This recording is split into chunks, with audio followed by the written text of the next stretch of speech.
Patrick Mahomes, Lamar Jackson. It's the Chiefs and the Ravens on Monday Night Football. A Thea Americana. Nah, Mark can seem off. What about a Prunca Alevatia? I've just never seen one associate with an honest Platyringus before. What kind of bird has teeth? Welcome to the Nissan Pregame Rush. Nissan, premier partner of the Heisman Trophy.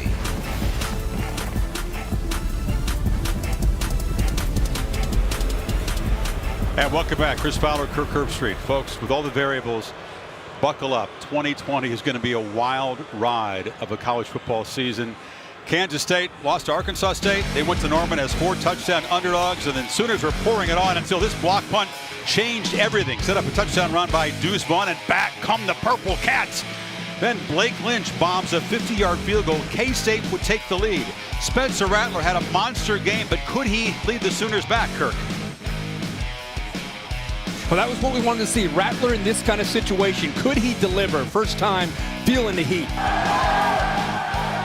That is a sweet redemption victory for Kansas State. They beat the Sooners back-to-back years, and Rattler's monster day is foiled. Got the possibility of 3 top 8 teams going down, Kirk. I mean, this has been indicative maybe what we're going to see for a couple of months here. You're right. And the game that's standing out to me is what LSU is dealing with going up against KJ Costello. I think every team in the SEC West is saying, we got to face Mike Leach and KJ Costello because they looked really good and explosive today. Yeah, the air raid has arrived in the SEC, and Mike Leach trying to pull off a monster shot here against the defending national champs. Meanwhile, for Florida State, they're counting on big Marvin Wilson to anchor that defensive line, to lead the football team, maybe block a couple of kicks. That's what he did in the opening game. Can he slow down that Miami running game? The Canes defense, they got some impact players all over the place, including safety Bubba Bolden from Las Vegas. He had a big game last week, but he wasn't satisfied.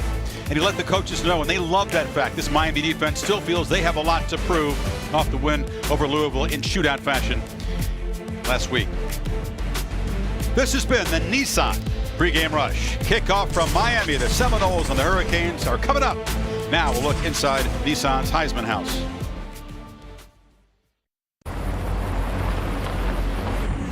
What the heck happened here? Lamar, what are you doing here? It's football season. Heisman time. It's on? It's Heisman time? It's Heisman time? It's Heisman time. Woo!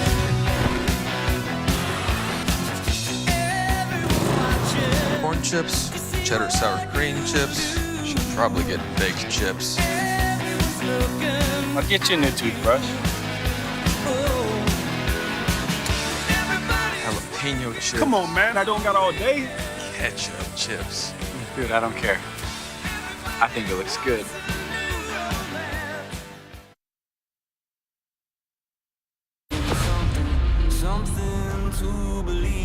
ESPN, home of the College Football Playoff.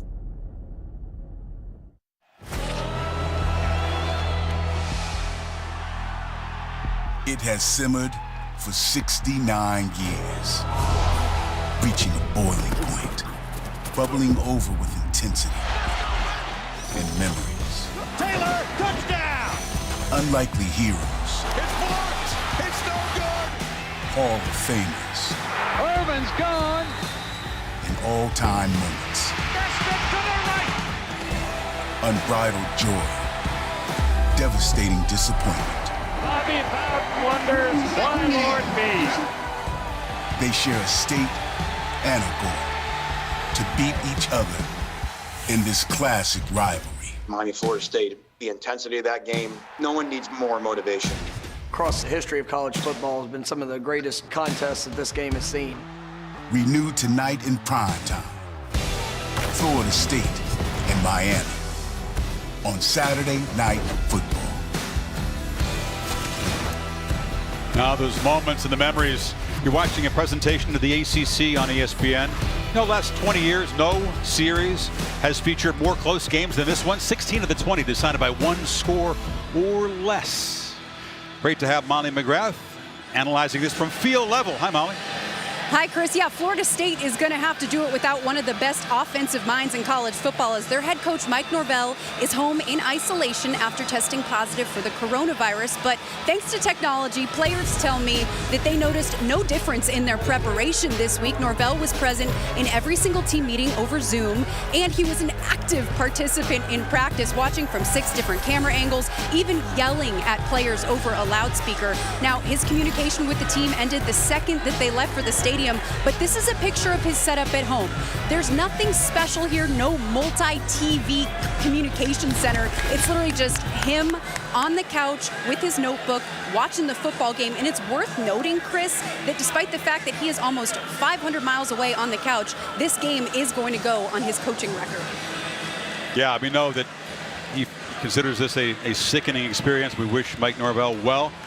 And Chris Thompson's a guy that he goes back a long way with. He trusts him. He's the deputy head coach. You make the head coach decisions on the sidelines. He was a head coach at Abilene Christian for about 7 years. And Kenny Dillingham, his right-hand man, will call the plays tonight without any assistance, obviously, from Norvell. And I really think that's the biggest story, is to see how he'll do in this situation.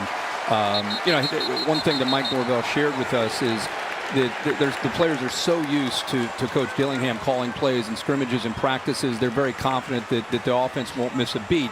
But, man, there's a reason Mike Norvell's the head coach and one of the best play callers in the country. So we'll kind of keep a close eye on that and see how ultimately it ends up impacting this offense. Manny Diaz, a Florida State student. He was a grad assistant, has a championship ring from the Noles '99 championship team under Bobby Bowden. Trying to make it 2-0 against Florida State.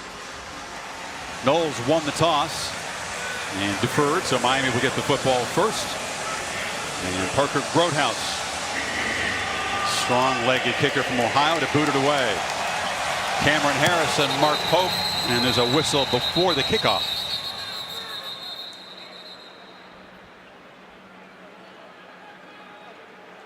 Marcus Woods in charge of this ACC crew.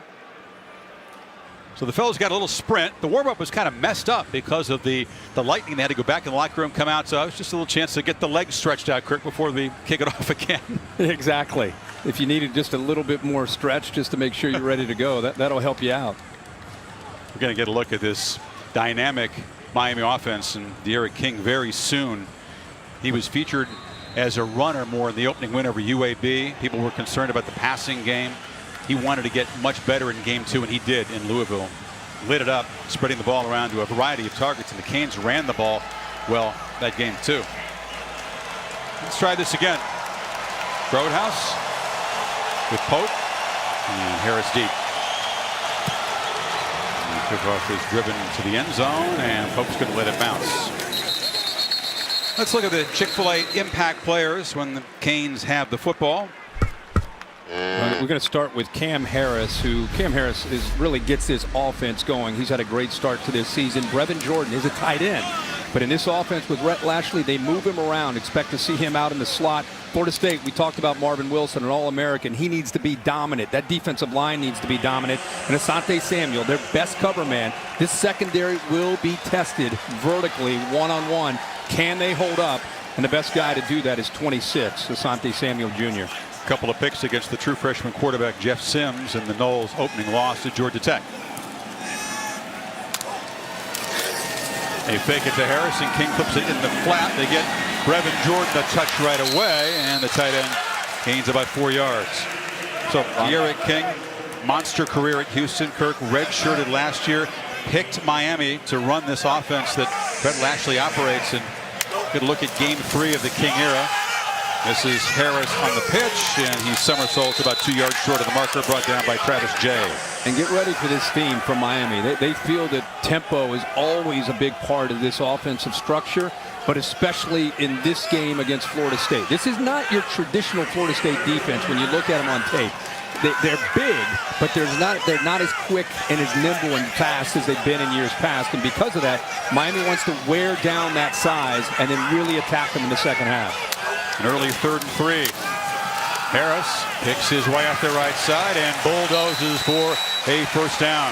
Yeah, it's a very different looking Noles defense. Where are all these dynamic, quick linebackers out there? Yeah, and it's, again, Mike Norvell and Adam Fuller, the defensive coordinator. This is what they inherited, and they're recruiting and trying to obviously make things better. But right now they have a very physical front, physical group of backers. King takes a downfield shot. Going up trying to make a one-handed catch was Mark Pope. Couldn't quite. Dent in coverage. Yeah, and you got Akeem Dent. We just talked about Asante Samuel. These corners are going to be tested vertically. He had a step on him. The ball just overthrown, but Akeem Dent, actually not terrible coverage there. And I think Florida State's confident that they look at these Miami receivers and they think, we can match up with these guys. The biggest concern is 9, Brevin Jordan. Got away with a jersey tug there, too. So King scrambles, delivers underneath. This is Harris out of the backfield, and he's wrestled down very quickly there by McCray, linebacker. One of the things, Chris, when you're facing tempo like this, what they prepared with Adam Fuller is, especially early in the game, is just getting the call and getting your feet in the ground and getting lined up. Get lined up. We can't have busts the way Louisville did last week. So when you go against tempo, simplify, get lined up, and get ready to play. So quickly it's 3rd and 9. They'll check with Lashley on the sidelines, and you see the backup quarterback signal in side adjustments for King.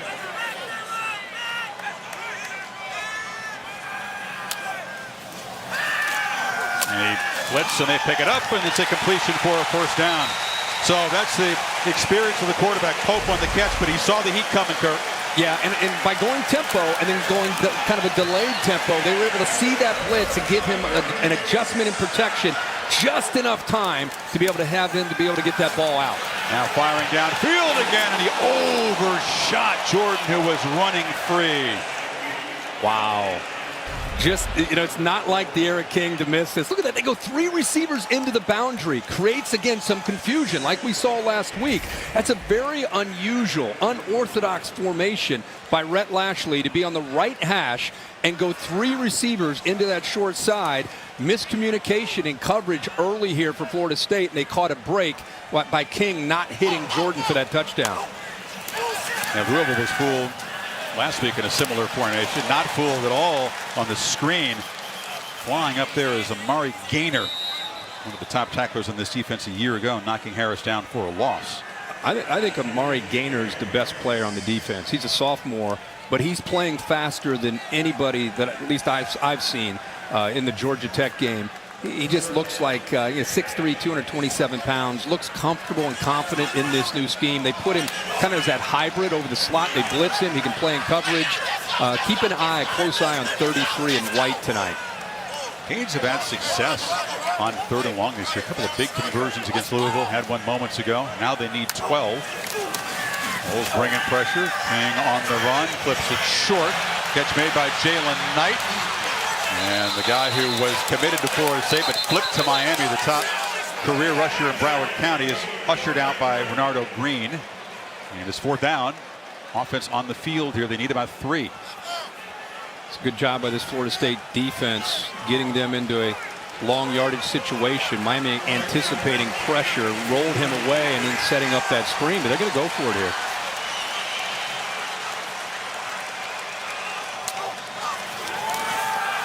King from the pocket delivers a strike. Easy pitch and catch, Mike Harley, and it's a 1st down. Harley had a couple of drops last week, sure-handed on that one. And you can always expect kind of that NASCAR tempo. They get a 1st down. They're looking to try to get you out of position and go fast. And Knight tries to cut back. Explosive player, made a big impact at Louisville. A couple of touchdowns, one running and one receiving. Fabian Lovett, Marvin Wilson gets most of the attention, but Big Lovett wearing that 0 on the defensive line. A good burst upfield and force that ball back inside where the rest of that flowing Florida State defense was. They'll rotate a lot of bodies, try to stay fresh. I know it's a hot, humid night down there in Miami. You ever seen a nose guard wear 0? No. I love it. No, he's the big fella pulling it off. 2nd and 10. King has time in the pocket, surveys and delivers another short throw, and it's complete on the far side again to Harley.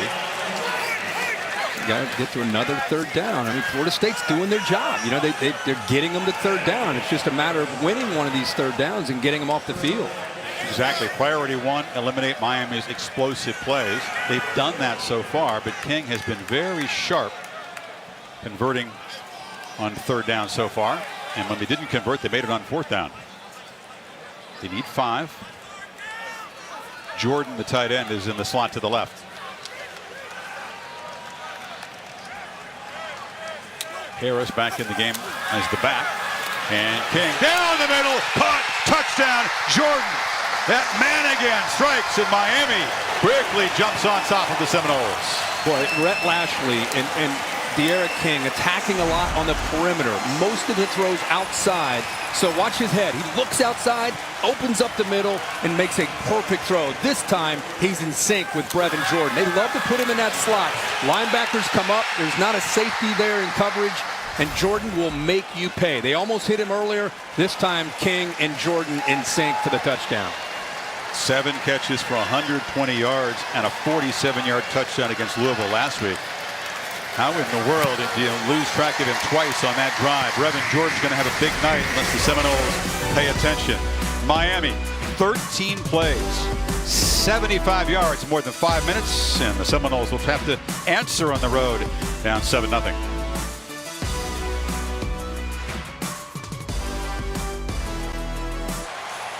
Here's a view from the AT&T 5G Skycam. Don't forget to check out the AT&T 5G Skycast streaming live on ESPN3 and the ESPN app.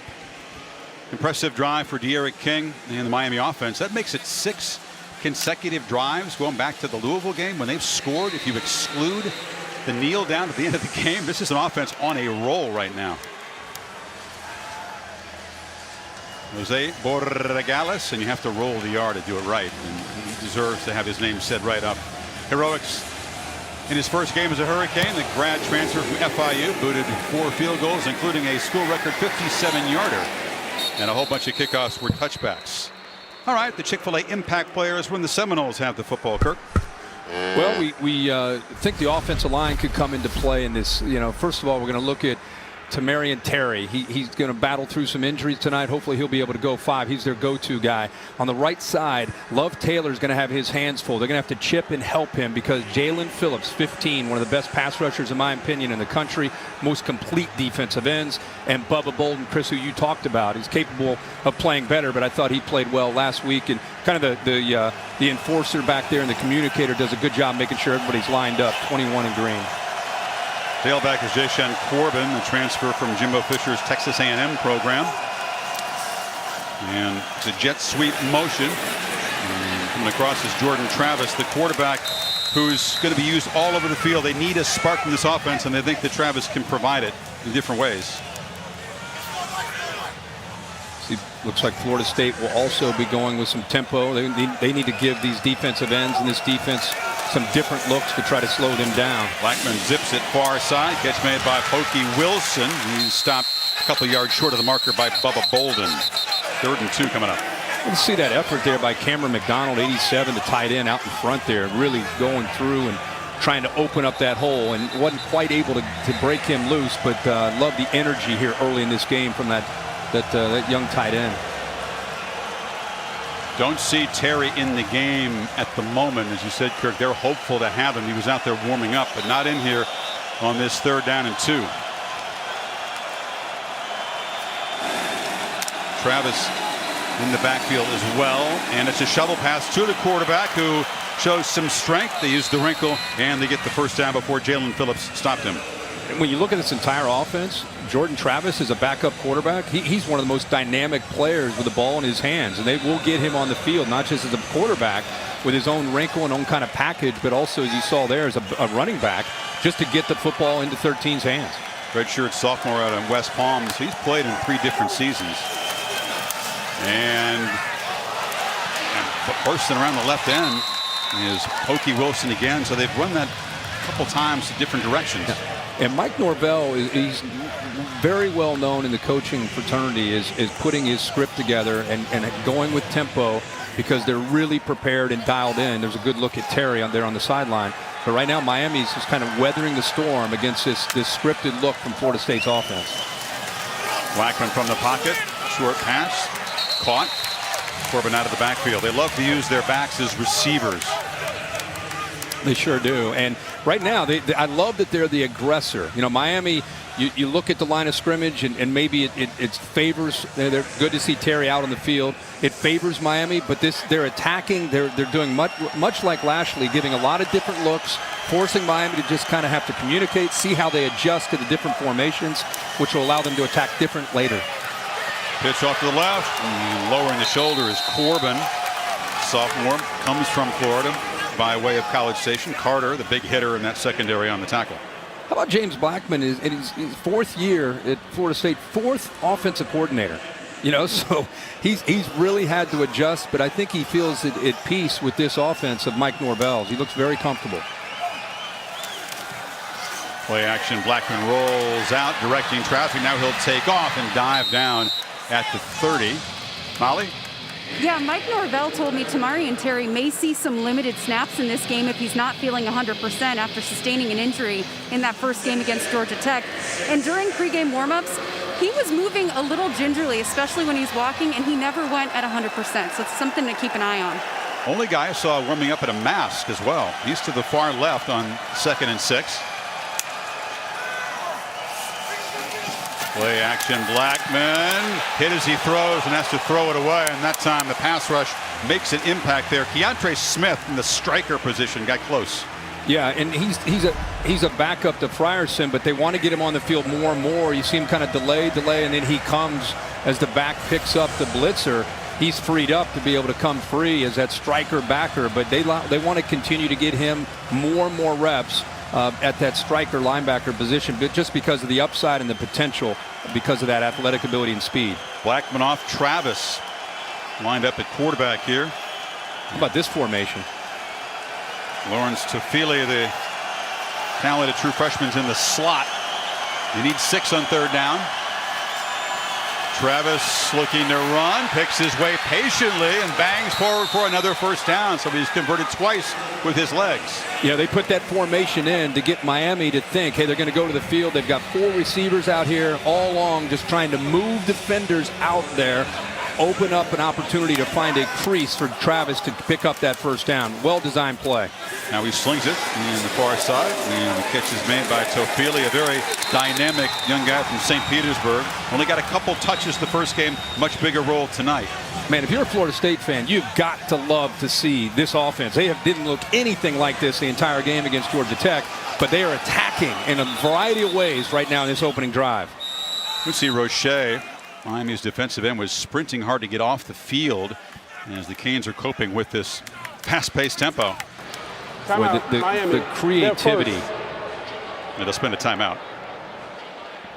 So we'll take a break. The Noles down 7, but threatening here. We'll have 1st down and goal.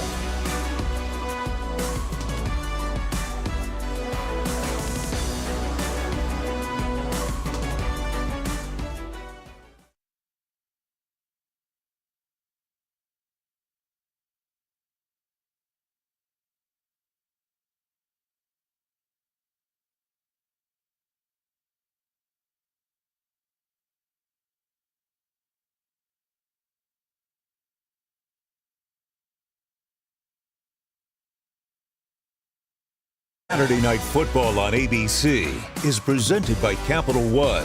What's in your wallet? I'll never forget that one. Talk about talent on the field. That 87 meeting, 9 guys. NFL first-round draft picks, 67 mid NFL rosters, including Deion Sanders, by the way, the new coach of Jackson State. Congratulations to Deion. The season canceled. He'll start next year at the historically black college. Wish Deion all the best, and man, every time we see highlights from the 80s, the 90s, Miami and Florida State, that was as good as it got back in those days. Deion offered his son, a quarterback, a scholarship already. He's a 4-star recruit. I love it. 1st and goal. Travis fakes the throw and barrels down to the 1. So it's predictable, but the Canes, Kirk, have not been ready for number 13 running the ball yet. 6'1", 200 pounds, and is twitchy. And is a guy that I think is very cerebral. He can do a lot of different things, and you can see why the coaches all week, we were talking about a lot of different players who were starting, and they wanted to keep bringing up 13. From the 1. Hit time, they do grab him. And there's a tackle for loss, the Miami specialty. Yeah, Bolden shot through, but the play looked to be, they've been developing so quickly. That time it looked like it was a little bit slow with the snap, and like Travis was just waiting to get started, and by then Miami had shot Bolden through and came up with a big play for that defense. The Blackman comes back in the game on 3rd and goal. Obviously doesn't have the mobility. They're going to have to get on the edges here. Bunch formation. Corbin is the tailback. Blackman flips it and just short-armed it. Keyshawn Helton was wide open, would have walked in, but the ball thrown into the grass and it's 4th down. You know, he stepped up thinking he might have a chance to buy a little bit more time, and as he did, the pocket kind of collapsed on him, and the only thing he was left to do is almost a jump pass. He just couldn't put anything on it. That's why the accuracy was affected. And going for it, and Travis is back in at quarterback. They like to use those receivers one way and run 13 the other. And a whistle before the snap. Oh boy. There's only 13,000 here, but a mental error by the offensive line. Offense number 51. 5-yard penalty, 4th down. It's the guard, Bavian Johnson, who's a senior, very experienced guy, cerebral offensive lineman. Set the game clock to 5:15. That is very clear, and it moves the ball back to the 8-yard line, and it will change the approach. Now a field goal. Ouch. Yeah, great opening drive for Florida State. They wanted to finish it off with a touchdown, and after that penalty, they just want to be able to get points after putting in all that work. Chip shot for Ryan Fitzgerald, who takes over as kicker. First career field goal attempt for the guy who holds the Georgia high school field goal record. 26 yards, no problem, but not exactly what the Noles were looking for. They do take it 68 yards in 14 plays, a methodical drive. This was their chance. Blackman couldn't quite deliver the ball there to Helton. They settled for 3, and the Canes go back to work up 7-3.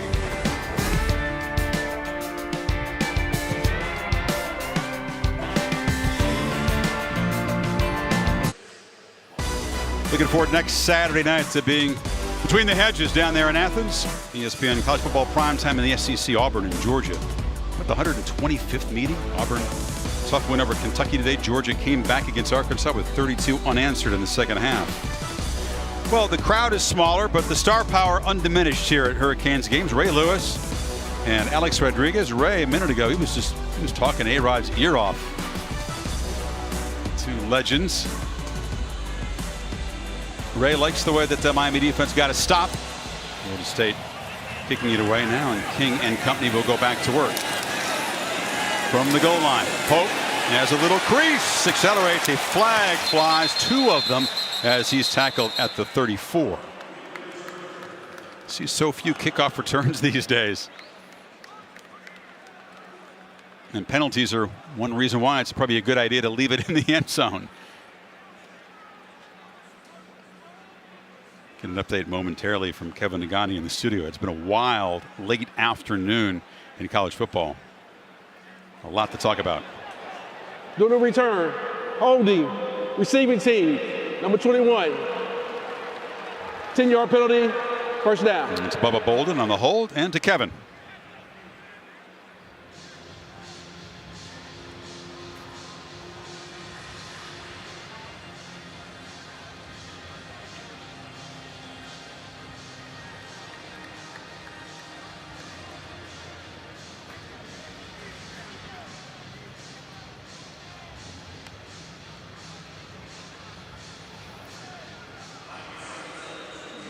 Even wilder than that Crabtree Red Raider victory we saw over the Longhorns. Oh my God. The Big 12, you never know what you're going to get, right? Pop pass to Knighton, and a nice 1st down gain of 8 for the freshman before fellow freshman Dix Jr. stopped him. I can't wait to see. Let's see how Adam Fuller and this Florida State defense adjust to that up-tempo style and the variety of formations and attacks that Miami did. King on the keeper is stopped behind the line. Tackled by Dix again. Yeah, he's a young freshman. Adam Fuller loves him. Mike Norvell both. They think he has a tremendous upside. So we've talked 33 Gaynor, who's a young sophomore. Now there's Stephen Dix at number 32 as a freshman. Both can make plays in space. You saw a shot of Fuller there trying to stop Lashley's offense tonight. We had that wild Memphis SMU game a year ago, won by the Tigers late. More than 100 points scored. A nightmare for defensive coaches, but a lot of fun to watch. Right. You need 4 on this third down. King has time, zips it across the middle, and the catch is made for a first down. Great job by Harley to hold on as he took a shot. Yeah, he is a very tough slot receiver, has great quicks, veteran, been around a lot of different systems, a senior. That time showed his toughness going in there into the teeth of that defense, coming up with a big catch on third down. King from the pocket, and miscommunication. That time Pope broke the route off, and the quarterback airmailed it. You'd like to see a guy like Harley Kirky. Had a couple of drops. They said he had a phenomenal week of practice. You need to see a veteran respond like that, because the receivers would like to join the fun here. We've seen the backs and the tight ends contribute, not so much for the Miami wide receivers in the first 2 games. Yeah, and I think Florida State wants to see if the Miami receivers can beat them. They want to try to avoid, even though it hurt them in the first drive, Brevin Jordan in the backs beating them, see if they can make those receivers make plays. King has to sidestep the rush. So elusive, gets away and bursts for a first down out near midfield. It should have been a loss, and he got away, made him pay. Yeah, I think sometimes people forget about how creative and how dangerous he is with his feet. I mean, he's really, to me, known as a great passer. But as we saw in the opening game against UAB, if you give him a seam, he's going to take it and pick up big yards. Harris tries to bounce it, and the big fella, who's a strong runner but has also flashed some speed in the secondary, a nice game. Bernardo Green forced him out. They're going to stretch you horizontally. They're going to stretch you vertically with their passing game when they create those vertical seams, and they're going to pound you with Harris. I mean, it's just what they do in this offense, and then they're going to mix in some explosives. King on second down, launches downfield. Receiver tangled up there. D. Wiggins looking for a flag, and the crowd, as small as it is, making a lot of noise. Asante Samuel Jr. was in coverage. Yeah, I wonder if that was just incidental contact. I mean, he's on an island. It's one-on-one, good against good. Actually, really good technique there by Samuel. Looked like their feet just got tied up there. Another third down for Miami. The 6th already in this first quarter. They converted 4 or 5. The best thing about an incompletion on second down, defense has a chance to make adjustments, make substitutions, catch your breath, and now they can get a line and ready to go on third down. Out of the backfield. Slipped on the far side. They are hard to stop on third down. The pre-snap adjustments, the eyesight of King, and his accuracy. That's Michael Redding, the freshman, on the catch. Yeah, and when you bring pressure, you have to respect the potential of these receivers going downfield, but you need some awareness of the sticks and where the down and distance is, kind of that situational awareness on third down. King. Jump ball just over the hands, trying to get the ball to Redding again. Redding, a good-looking freshman. Yeah, it's nice to see Redding, the true freshman, get a chance. He actually got a step on Dent and was able to get behind him. Second time we've seen Dent with a receiver into the boundary there with a receiver to be able to get behind him, and King not being able to find him for a big play. Good to give guys like Redding a chance to make plays. They get Jeremiah Payton back. He missed last week's game in Louisville.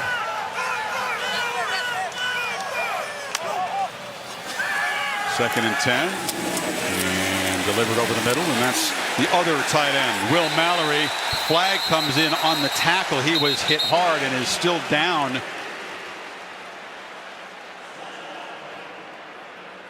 Yeah, he took a big shot there.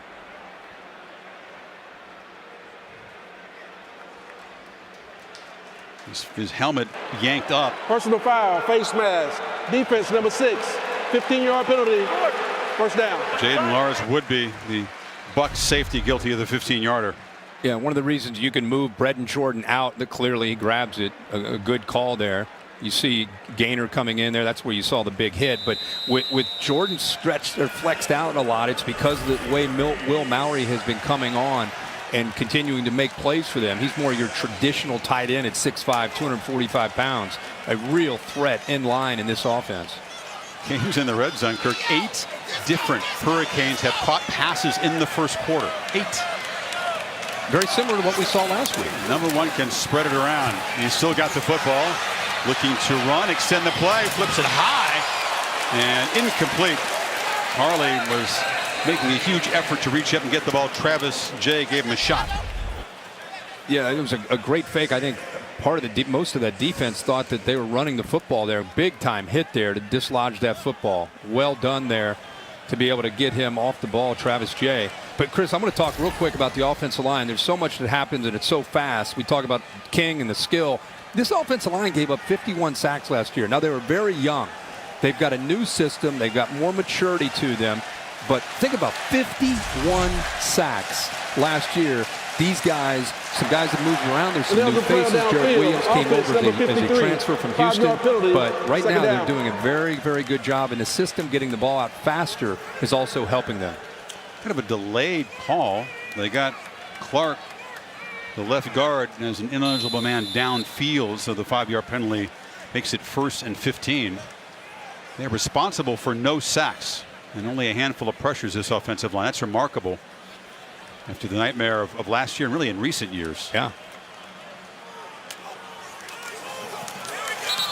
And another whistle at the snap. It's going to be a false start. So 2 5-yard penalties after the Canes had moved the ball down into the red zone. Offense number 6, 5-yard penalty. This is the part that drives Manny Diaz and Rhett Lashley crazy when people are asking them, boy, you guys look great against Louisville. And that's what they were talking about, how we got to tighten it up. And in fact, Rhett Lashley was saying we're still trying to learn that details matter. The consistency in those details are what's going to make you, instead of just an offense that can flash, it's going to make you an offense that every week becomes an identity. And 1st and 20, they flip it to Cheney in the flat. And the freshman weaves his way down near the 12. A tremendous tandem of Cheney and Knighton. Kind of guys that Florida State actually used to come into South Florida and get and then beat the Canes with in their winning streak. When I see 2 in a Miami Hurricane uniform, I think of Willis McGahee, and he kind of reminds me of McGahee when he gets out there to run. He's got the ball again, slips and makes the cut. But it's been a streaky rivalry because the Noles would come get guys like Devontae Freeman and Dalvin Cook, who both played at Miami Central High School. Then they would come back and beat Miami. Right. Lately, the Canes have been keeping those kind of running backs. And that's what's on the line here tonight. You know, it's not just you're trying to win a game. Every time these teams get together, this is just not just bragging rights. It's also an opportunity to say, this is where you want to play. We're going to try to plant our flag and say, hey, recruits, we're the program with all these new coaches. We're the program you want to be a part of. In the flat, right at the marker. Wiggins was cut down. It's close. You see where they spot. I thought he was knocked down by Samuel short of the line. By the way, you see all these defensive linemen. Remember I talked about them rotating? It's because this tempo, it's the hardest on the defensive linemen. Those big bodies get tired. 1st and goal. Cheney slams forward. But Cheney's 5'10", 210 pounds. He's got a lot of juice. He's got a lot of speed. But I love how he lowers his shoulder and takes on those linebackers. He's going to be a superstar in this offense. Ellen Jesuit High School. Cheney and Knighton already forming a close bond. It's very rare to have 2 primo running backs from the same area in the same recruiting class. Yeah, really is. Cheney signed first and then Knighton flipped from FSU. They're going to review something in this play. And we'll bring in Bill Lamagna, who's also virtual but closely connected to us, to see what might be reviewed, Bill. Well, I didn't say anything particular that jumped out on this play, but I wonder if they got a buzz just prior to the snap to go back and look at whether that was a first down or not. Because that's a critical spot here. I think you're exactly right. I think you're right. They waited a bit, but then saw something that indicated maybe they should look at this. Here it is, Bill. Yeah, Wiggins. From the original view, I had him short, which is elbows down, the ball's short of the yellow line there. Looks like about a half yard. Reversing. Yeah, live I thought he was clearly short, and instead of 1st and goal, it would be 4th down if they spot the ball back. I was surprised how quickly you're right, they spotted the ball, and it was, well within the yardage he needed for the 1st down. Well, if I can, to Miami's credit, if you think you got a break on something like that, you're going to run to the line quick because they want that 1st down. It's a serious challenge, these tempo offenses, for officials and replay booths as well. Another look. Watch where his elbow goes down, right there. And it appears to be about the 7.5 yard line. So I would say about a half yard short. Oh, there's your look right there. Line to make, Cam. Elbow down right now. Yeah, it's a half yard short. So you keep the offense on the field, Kirk, and go for it? Sorry, Bill, go ahead.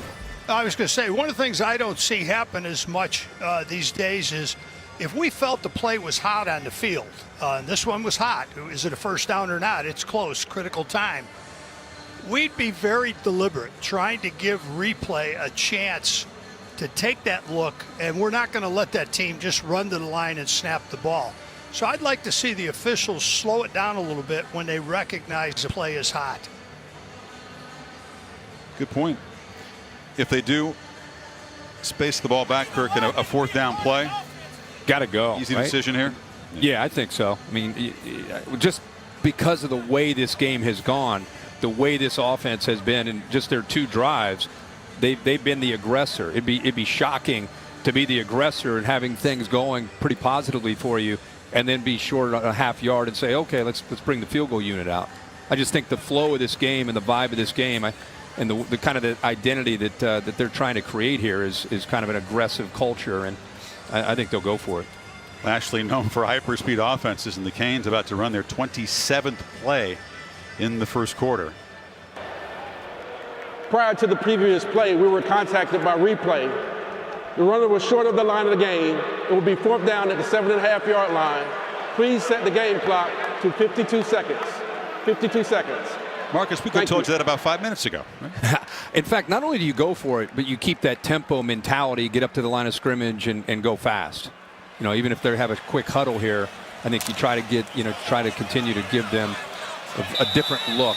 You got Mowry in the backfield right now. Look at that formation. Cameron Harris set to take the direct snap. He's got it, and he's got the 1st down, bulldozing down inside the 5. Yeah, there wasn't any hesitation there. They knew right away if we're short, we're going to go to this look and a look that they don't show very often. Their short yardage look with Will Mowry, 245 pounds, moves from tight end to more of a fullback to lead the way there. Mallory still in the backfield in this 1st and goal play.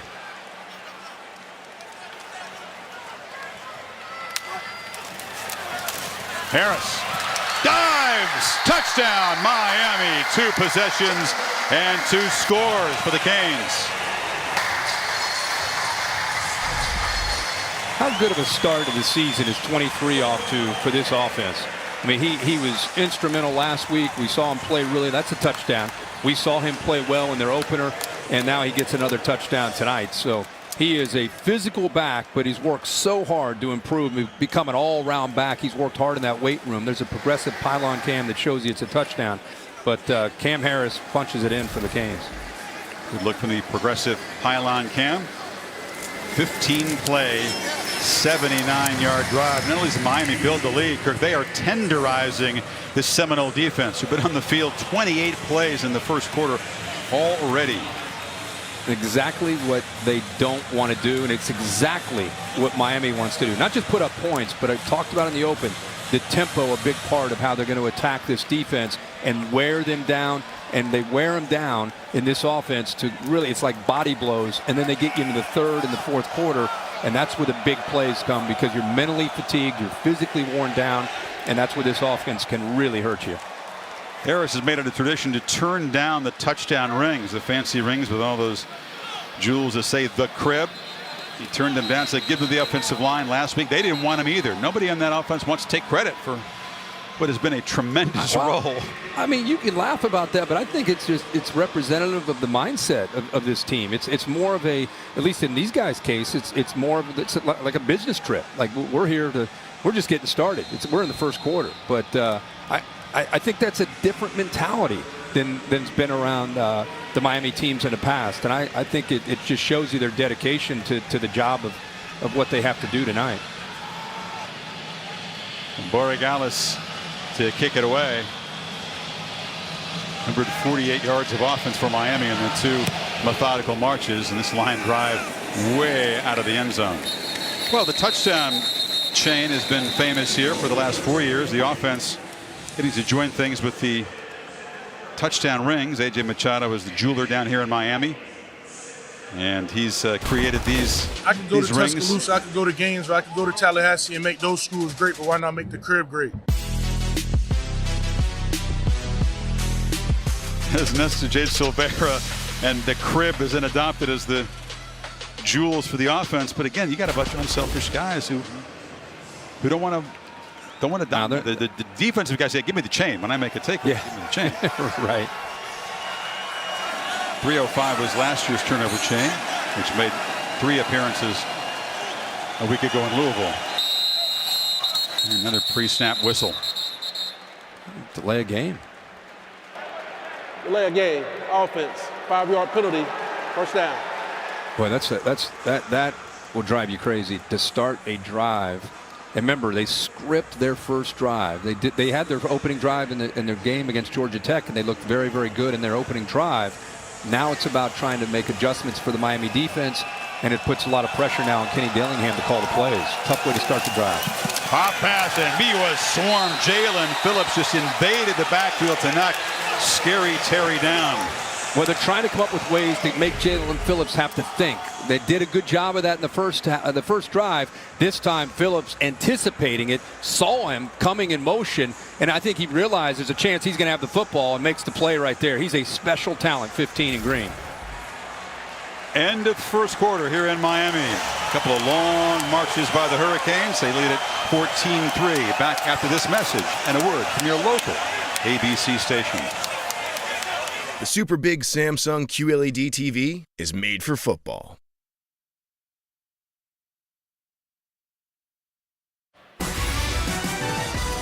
Good first quarter for the hometown Canes. Welcome back to Saturday Night Football on ABC, presented by Capital One.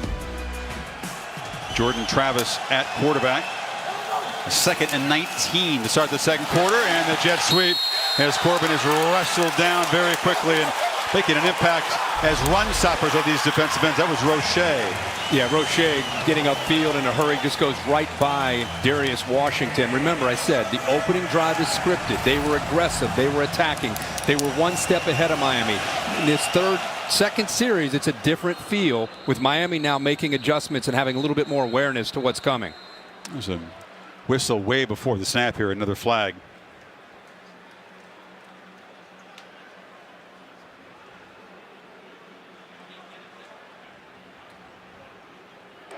False start. Offense 0. 5-yard penalty. Third down. It was Corbin who carried the football, getting a quick jump.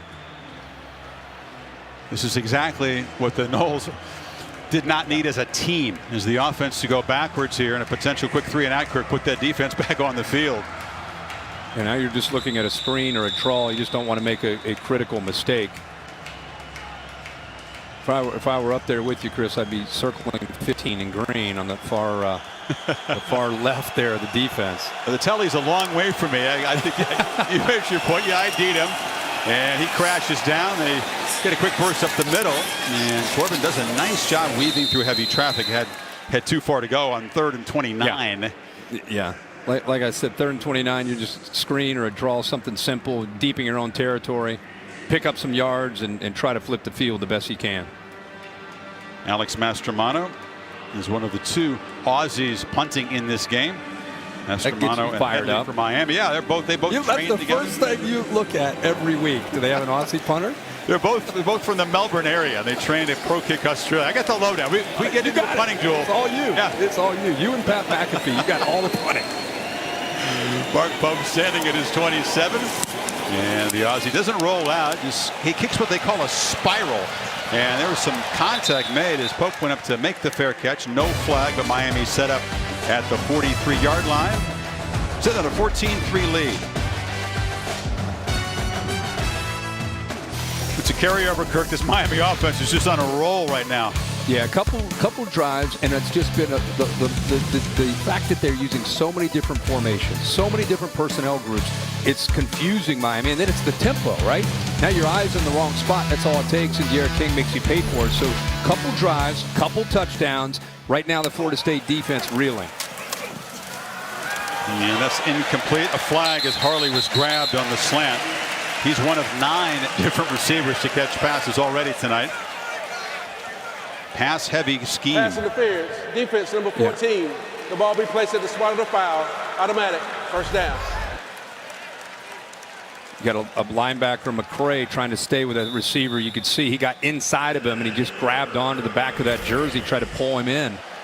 They're not afraid to attack in there. And that's where the big guys are, right? Those middle linebackers. But they're throwing those quick slants to Harley, and he's not afraid to go in there. Chain's not even set up yet, but the Canes with a first down in FSU territory. King flips it in the flat. Jordan trying to dance free. And that's a tight end. Look at the quick feet. He is a player that I think is going to explode this year. He's one of the biggest beneficiaries of this offense because of how versatile he is. You know, he's a tight end, but really he's become a receiver. They do a lot of different things with him. Pope has a blocker, scoots down the sidelines. Let's see where they mark him out. It'll be all the way to the 25-yard line, and now a flag comes in very late, and they'll tack on 15. Boy, it's McCray again. He's a backup linebacker on the inside to Emmett Rice, and a couple miscues here, but a quick play, quick execution. They get the ball to Pope, a great block in front of him, allows him to get downfield, and then you can see McCray at the end just kind of lose his cool. Late hit out of bounds, number 14 defense. Half the distance to the goal. And you're seeing a defense that is both gassed and frustrated by what's going on so far in this game.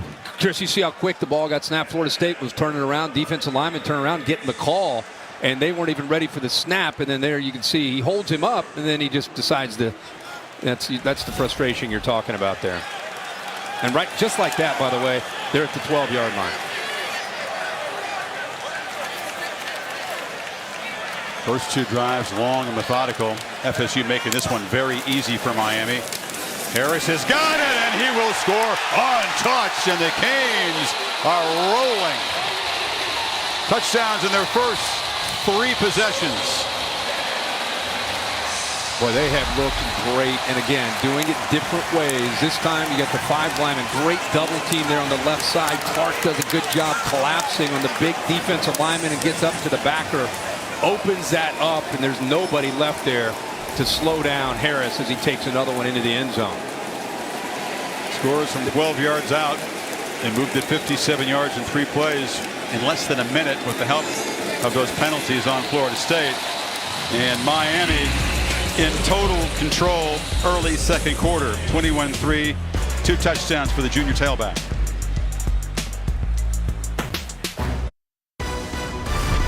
Saturday Night Football, presented by Capital One on ABC, is brought to you by Pacific Life. More than 150 years strong. Trust in your tomorrow. And Coca-Cola's Zero Sugar. Game day isn't complete without your favorite food and an ice-cold Coke Zero Sugar. Together, taste better.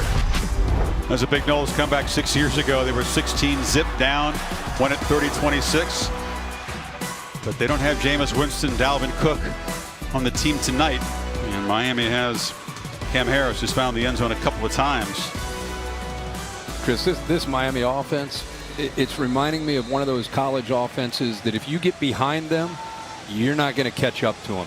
They are, because they don't let up. You know, they have that mindset of just not stopping. So 21-3 is a big hole against anybody, but especially against Rhett Lashley's style of offensive attack. Yeah, he's full throttle all the time, isn't he? Travis Jay will leave this. Molly, what do you have on the sidelines? Well, guys, Rhett Lashley was full throttle on the sidelines, just running up and down the sideline, yelling, "Do not let up on the gas." It's like Kirk heard him all the way from his home. And De'Aaron King told me he loves Rhett Lashley because of his aggressive style. It makes this offense believe that they can do anything. Well, you know, Molly, if you combine the execution with a quarterback that understands what Rhett Lashley wants to do, and you got players around him that are believing, the culture is changing right in front of our eyes for this Miami team. We'll see if Blackman and the Noles can answer somehow. And you're right, it feels like there's urgency when the opponent gets the football. Louisville felt that a week ago against this Miami team. It adds pressure to them. It really does. And you have an interesting, I know, stat going back to the Louisville game and then continuing here tonight, but it adds pressure to James Blackman because all of a sudden you feel urgency. You want to press. You want to try to make plays to try to stay up with them. It's the worst thing you can do. You have to fight against that. Play action. Blackman still has the football, tries to extend the play, has room to run, and long strides it out near the 34-yard line. Bradley Jennings forced him out. It'll be 3rd down and short. They want to see James Blackman try to be more patient in the pocket. One of the things they've seen early this year is him come off of his first and second receivers, and then he bails. He wants to get out of there, and that time he needed to, just to be able to pick up some positive yards. Empty backfield, 5 receivers on 3rd and 3, and the catch is made. So 1st down, Warren Thompson went down low and grabbed it. Good job on 3rd down, the positioning of that ball. Actually, they're calling it, they're waving it off. Oh, yeah. It's an incomplete pass here. I saw Frierson kind of, it looks like. Oh, my bad, yeah. Oh, he almost came up with the ball, actually. It hit the ground. Yeah, he got his hand in there. That's a heck of a play by Gilbert Frierson. Got around the body, got his hand in there. That's a great look at it right there. Big time play by Frierson. Big time. Apologies. So another punt for the Florida State offense. Pope standing at his 21. And had Florida State defense helmets on, has to go back out there. And this is not a good punt. Mastromano high and very short, but it's dropped over there. Pope came charging up. Is this the break the Seminoles needed? It was so short a punt that it was awkward to field it. And the second time that he's lost a punt this year. Miami's offense doesn't have a turnover, but he's muffed a couple of punts against UAB, and now tonight Samuel Jr. On the recovery. Yeah, there were, a mental error. He's out of control there, just trying to get underneath the ball, and he finally gets to it and actually was in position. He just wasn't able to secure it. And Asante Samuel, as you said, right there to pick up the football for Florida State, and they catch the break. That's the break that they needed. Let's see what this offense can do with it. Samuel, that picked off a couple passes last week. Nobody had more than 2 interceptions for Florida State all of last year. Fumble recovery. The Noles set up at the 39. It's a reverse, but retreating and dropped all the way back to the 40 is Travis. And the ball's out. A turnover for Florida State. A disastrous play. One play after they were given a gift. They tried trickery. The Canes were ready for it. And the ball came out. It's actually really good play by Silvera. There's the turnover chain. Big fella number 1. Watch him in the middle of their defense. For a defensive lineman, the awareness right there. He, instead of chasing, he sees the quarterback Travis coming his way and aborts where he was headed and makes the play right there. And that's just obviously a mistake by Jordan Travis, just throwing the ball up there. And how about the athletic ability by Jalen Phillips at 6'5", 265 pounds to go airborne and come up with that football. I mean, it's just you have to get out to the quarterback and stop the run on the edge, not to make interceptions, but you see the sheer athleticism, both of Silvera and the speed in there, and then Phillips, of course, the former Uber recruit to UCLA, has had an injury-plagued career in Westwood, came here. Now they got 15-yard unsportsmanlike contact penalty at the end of the interception play. But first time in his Miami career, he'll get to don that turnover chain 4.0, which pays tribute to Howard Snellenberger, the state of Miami. So you got Dade, Broward, and Palm Beach with the colored jewels at the bottom of the state. And Miami back in those days would try to build a fence around this part and get all the top recruits. Not a bad plan if you can do it. I think Silvera should get a chance to wear that for a few seconds because the play that he made. I mean, it was incredible effort by Phillips to go airborne, but Silvera really ends up making that play. Oh, there you go. There you go. They can share that thing. Yeah.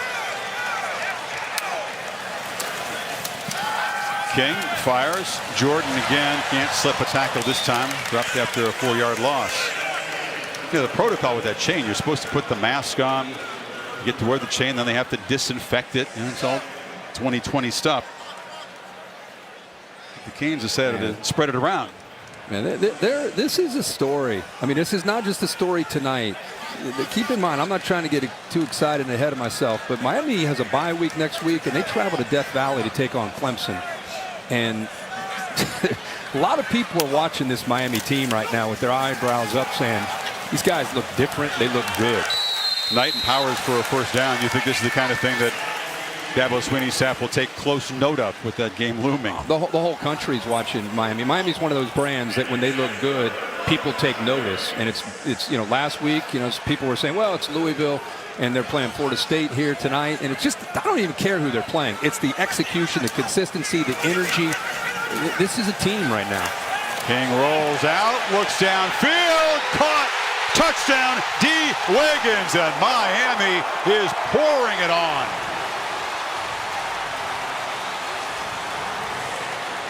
Well, to get a reaction like that from Rhett Lashley tells you that they worked on that play all week, knowing that they'd get a certain look, and when they do, you got to make the throw. How about Marvin Wilson hitting King as he throws the ball and he stands in there one-on-one? There's nobody there in the back to help out, and just nobody can stay. In that case, with D. Wiggins, he gets behind the coverage from Brownlee for the touchdown. That's a great point. The 305-pounder bearing down on King, who stood in there and delivered a strike. Miami, listen to this, the last 9 possessions. Touchdown, touchdown, field goal, touchdown, touchdown, touchdown, touchdown. Yikes. All set up by the athletic pick, Jalen Phillips, and then the quarterback standing and delivering despite the big hit. And it's D. Wiggins running free. 28-3 Canes after about 20 minutes.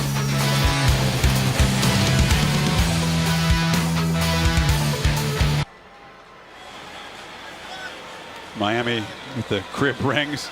It's D. Wiggins who caught the touchdown pass. De'Ara King, 18 of 23 in 20 minutes of action, 185 yards and a couple of touchdowns.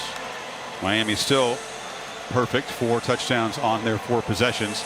That last one especially damaging, the interception by Phillips, one play after Pope had muffed the punt, setting up the Noles in plus territory. Let's get out of the Bears den. I don't know where the bear is. I think are you in South Florida, Bear? The Aflac trivia question tonight? I am in South Florida. I am in the compound, and I do have tonight's Aflac trivia question. It's not looking like it's going to happen this evening, but what was the last ranked team that an unranked Florida State team went on the road and beat? And who was Florida State's starting quarterback that night?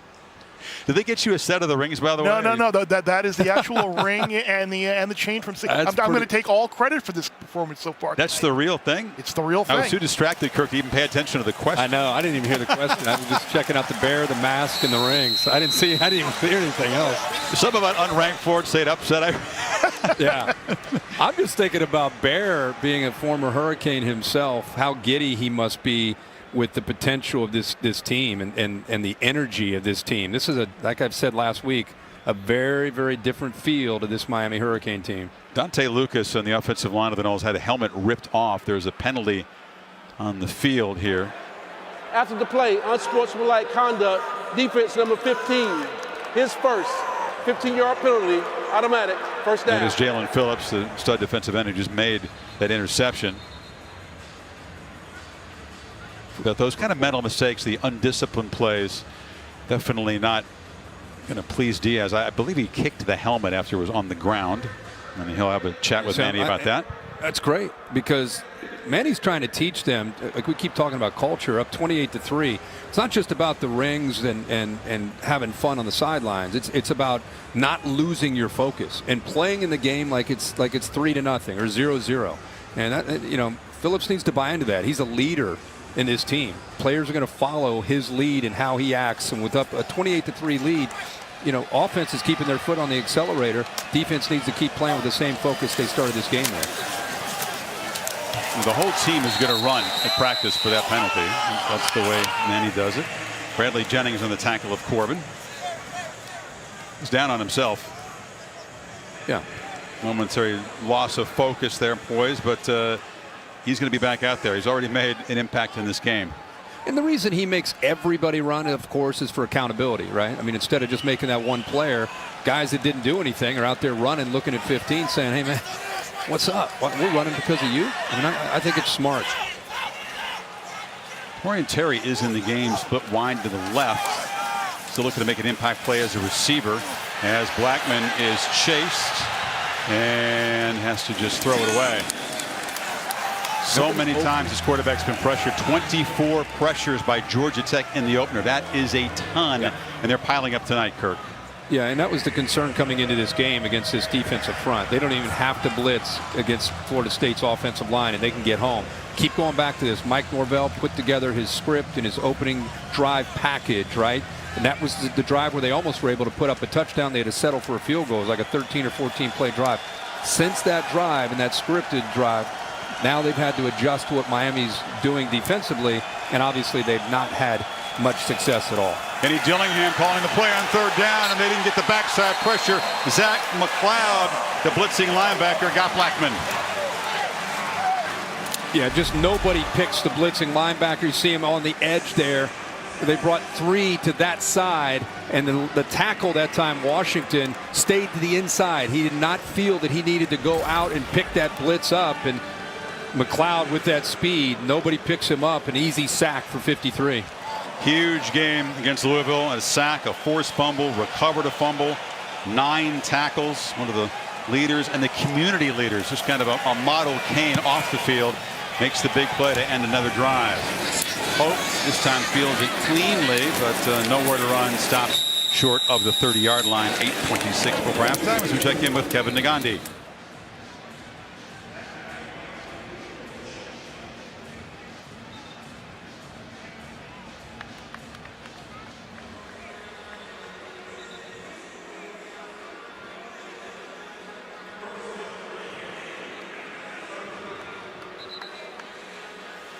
Really interesting, wild results in the SEC, which of course began play today. Well, Mike Leach going to LSU and deflating the defending national champions. Well, that was an incredible performance. King, a straight run, just bolts around the corner and has a nice gain. Mark him out across the 35. How about KJ Costello and Mississippi State with all the talk about Mike Leach and the air raid coming into the SEC and how's it going to do? First game, he breaks the record, the history of the SEC single game passing record. 600 plus. He smashed the record. Yeah. Harris going to be stopped about a yard short of the marker. We might break down every SEC game in the second half. We could go game by game. Here's the graphic for Costello. You wonder how would Mike Leach do in the SEC? People always used to disparage kind of that kind of attack, and well, SEC defenses, they'll shut that right down. Costello, of course, coming from Stanford. That's not a bad debut. That'll serve notice across the SEC West. Harris bounced off a tackle. King throws a block out there, and then big fella barrels for a first down out to the 45. I tell you what, man, that run is representative of 23's attitude, Cam Harris. It's one thing to show touchdown runs. That might have been my favorite run that he's had this year. 3rd and short. Florida State's anticipating him getting the ball. They have him stopped. Leg drive, the work he put in the offseason in the weight room. Leg drive, bounces off it. De'Ara King gets out in front, and he picks up the first down. Now King scrambling up the middle, a spin move, a huge collision on the quarterback. He was hit hard by Gaynor and Emmett Rice. Good to see him hop right up. As if this offense isn't tough enough, right? The tempo, they spread you out all over the place. You got to deal with different formations and personnel groupings, and if you finally get it right and everyone's covered, then you got to worry about one taking off and scrambling for yards. Move it off inside to Knighton. And the stutter step. And Gaynor is makes the tackle, but this is a Florida State defense that better dig real deep right now. Yeah, and Miami just keeps rotating bodies into that backfield. They have 3 different guys that can carry the ball. Knighton's got it again, makes a cut and dives for about a 4-yard gain. So when you start running the ball and you're throwing, you've hit some big plays. What's happening right now, the Florida State defense, not only are they tired, but the safeties and the linebackers in their eyes, it's really a challenge because your eyes are in that backfield and you have to be respectful of the fact that Harris could come at you, Knighton could come at you, Chaney could come at you. Then he's going to put it in there and pull it out, and now you got a one-on-one matchup, and you can get downfield and make a big play in the passing game. Knighton's got it again into the secondary, and the Rooster, as a flag comes in, just delivers the blow to the tackler Lars Woodley there.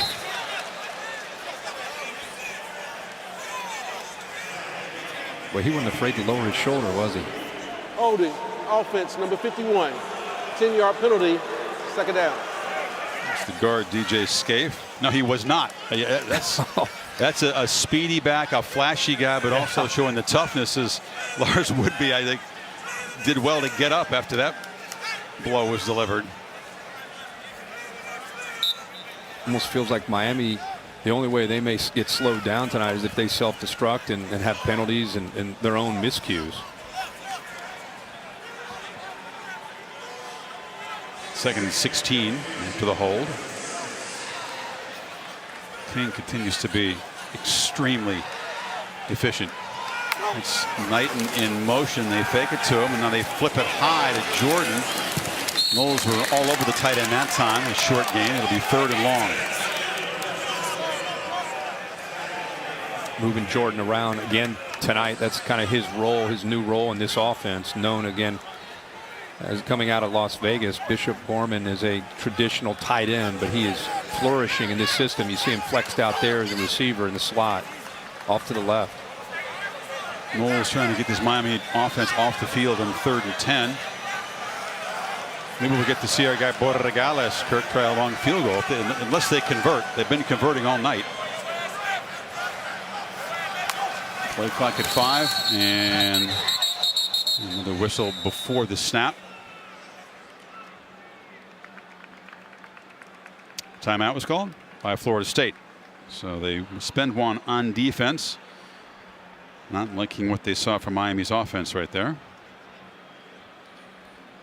4:42 before halftime. Miami trying to build on a big lead. We'll take a break.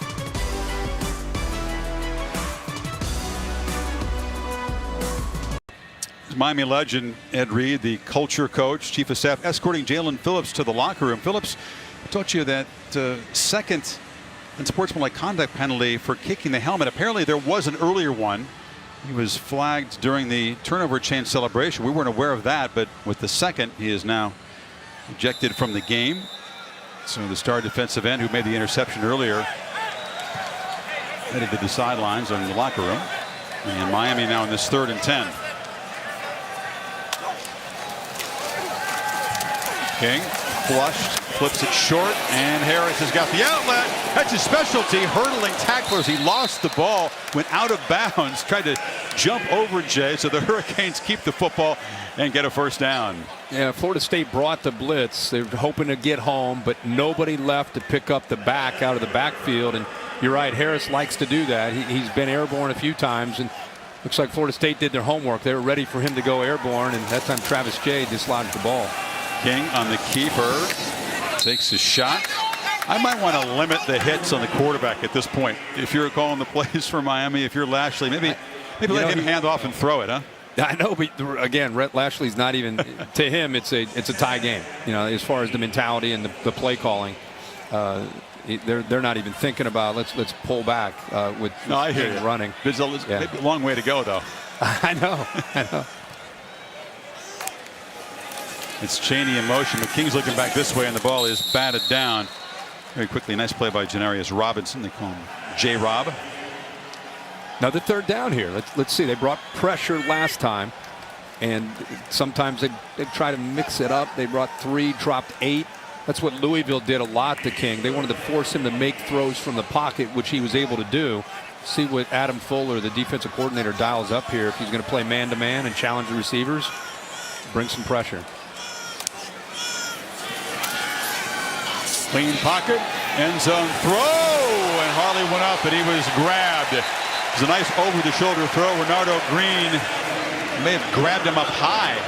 A couple of flags come out. Yeah, it looked like he got a hold of him in the face mask. Up in the, yeah, well, let's see at the end of this play. Yep, Oh, yeah. got him right there. Good matchup for Miami. Get a safety matched up against your slot and man-to-man. You're going to win that more often than not. Good call by the official. Yeah, it was going to be right over the shoulder. Would have been a beautiful throw and catch. Defense number 8. Foul occurred in the end zone. Ball be placed at the 2-yard line. Automatic first down. First and goal for the Canes. Trying to make it 5 for 5 tonight. Possessions and touchdowns.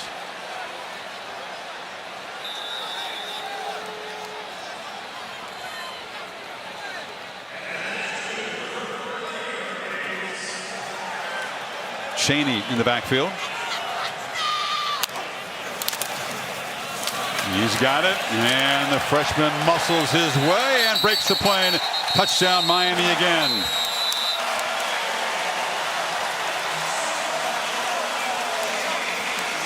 Superstar Canes fans love it. Cheney joining Jalen Knight and his fellow freshman who scored a couple touchdowns this season.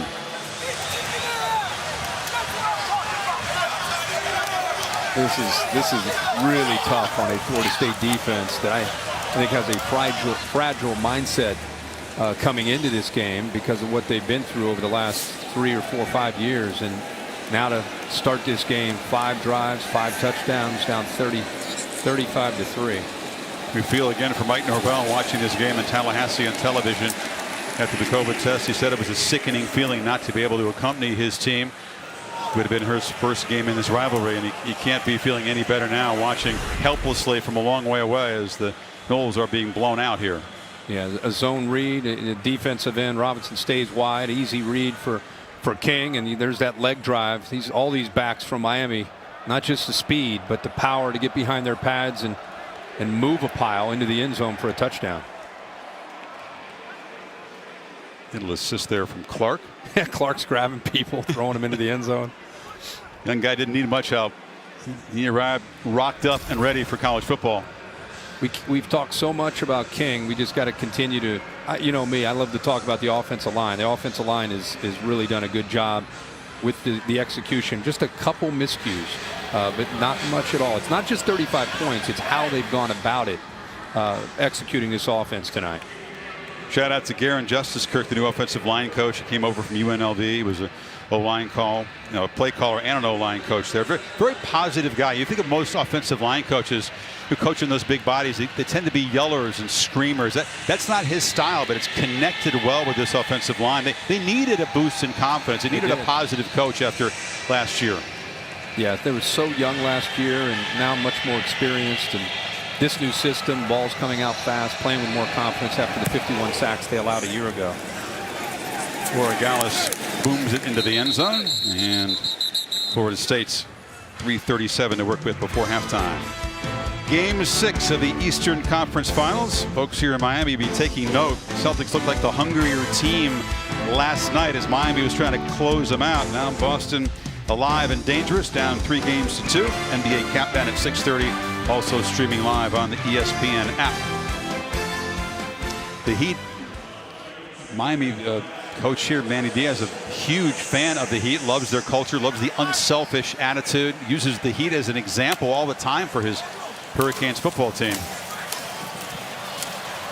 And Travis weaving his way, somersaults out to the 40-yard line. Remember the way they started in their first drive, 14 plays, 68 yards, almost a touchdown, had to settle for the field goal. And since then, the last 4 drives, 11 plays, 10 yards. And travels to be hunted down from behind. That's Quincy Roche on the sack. Everybody in that Miami defense eating. Yeah, the offensive line has their hands full. I mean, it's just, you know, even with Phillips out, Roche still has the ability to just go right around Washington. Keep in mind, Georgia Tech had success against this offensive line, putting pressure on Blackman. You knew coming in the biggest story to me in this game, not just Miami's offense, the Canes' defensive pressure and how would Florida State slow that pressure down, because it's tough to do when you have that kind of speed and you have the vulnerability that Florida State has on that offensive line. Yeah, they haven't slowed him down, have they? A couple of sacks, a lot of pressures. 2nd and 18 for Travis. In the pocket again. Shows elusiveness, great athletic ability, and a burst up the field. And nice run all the way inside the 45-yard line. Kind of the broken play scramble is the best thing they have going right now. Yeah, well, with him in. Now he's, oh boy, now he looks like he may have sustained an injury of some kind. He's coming off the field with a limp, but obviously when things are covered, he gets back into that pocket and things are taken away from him. He has that ability to get away from the pressure much better than James Blackman with that suddenness. Blackman back in the game now. And back to throw, pressured again, spins, tries to stay alive, retreats, and he'll be sacked again all the way back inside the Florida State 40. Nesta Jade Silvera, the defensive tackle, chased him down.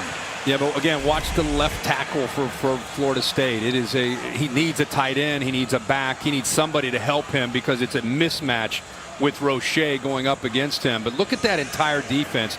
And James Blackman, once he got away from the initial pressure, he's got to get out of there and throw it away. He can't take that sack. And now you're looking at 2nd and 24 after a 14-yard loss. It's been a frequent problem, you know, trying to make a play, especially when you're down 25. Sure. It'll be 32. You got to keep up with the margin here. And the ball inside to Corbin. It's a block, sidesteps a man, and into the secondary. That's a nice run. Very near the marker, all the way back inside the Miami 33. And it is a first down. Boy, that was a great run. Nice cutback, and finally Corbin with a little bit of room to show what he can do. See Cooper coming back with that hand wrapped. Blackman again pressured and has to just throw it away. The pocket was collapsing around him and there was nowhere to go on the edge. Jafari Harvey got that time. Close. James Blackman has shown, I think, in his career that if his primary is open and he gets back and he gets the ball out, he's got a very good chance of throwing accurately. The challenge that I think he has is working through his progressions. Typically, he'll look at that primary, and if it's taken away and different colored jersey flashes, he's getting out. He starts to bail, and it eliminates his chance to execute in the offense because he's just not quite patient enough. And motion Terry out of the backfield to the right of the formation. Blackman pump fakes. He has no chance to look downfield. He is swarmed again. Jared Harrison Hunt. The backup has got a ton of talent. Yeah, and this time they actually, you see the four getting in. They bring a late blitz, but again, they don't have to blitz with this defensive line against this offensive line. And they feel that Harrison Hunt is a future superstar. He's a freshman, young, incredibly athletic, played hoops. Really just a raw product that is only going to get better and better on the inside of that defensive line. Yeah, made an impact in Louisville, doing so again tonight. Back to the Bear for our Affleck trivia question answer. We were so distracted by your bling, Bear. We didn't really focus our efforts on the question. It's understandable to be distracted by that. But to answer tonight's Affleck trivia question, we asked you the last time an unranked Florida State team went on the road and beat a ranked opponent, and who was the quarterback of that Florida State team. It was 2009 when Christian Ponder led the Seminoles to a win at BYU. Barry, when you do your voice on the Affleck, it's like it's like you're reading some kind of literature or something. You're just very. It's a storybook delivery, isn't it? Yeah, storybook delivery. I think that's got to be your new photo for the rest of the year, Bear. Not just tonight because you're back down in Miami. I'm all for that. We can make that work. They got the turnover chain one as well. We can do like a two-shot of it, side by side. Well, here comes that Miami pass rush again. Look out, Mr. Blackman, on 3rd and 20. And this time they give him a little time, but the throw is inaccurate and would have been way short of the marker anyway. He was looking for Pokey Wilson. 4th and 20. You can just feel the body language of this Florida State team, the frustration on both sides of the ball. Blackman was almost the hero of a victory over Miami 3 years ago. A couple touchdowns. They had the lead until very late. Remember Darrell Langham made that great catch in the end zone, then unlikely late push by the Hurricanes to snap that streak of losses to Florida State at 7. Blackman played pretty well in that ball game, but it has been a struggle from start to finish now. Coming up, the Dish halftime report. Kevin Nagandi, Mark Sanchez, Booger McFarland. We're going to have all the scores and highlights. You're going to want to check out what happened on the wild Saturday of college football as the SEC joined the party at Texas and Texas Tech overtime game. Wild one in Lubbock. Mike Leach era beginning in incredible fashion at Mississippi State.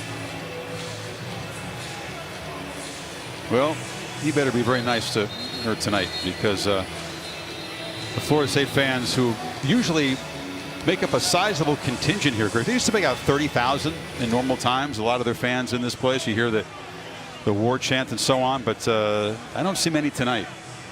No. I think even coming into the game, I think Florida State fans were hopeful, but I think most people who have watched these two teams play and the challenge that Mike Norvell has and what he's trying to do and what he's trying to build, it's going to take time. And coming in tonight, you're taking on a Miami team that's in their second year in this under Manny Diaz and what they're doing, and this was going to be a tough ask for Florida State coming in, but 35-3 at half, at least right now. We don't know where this thing might go. It's a tough ask here in 4th and 20.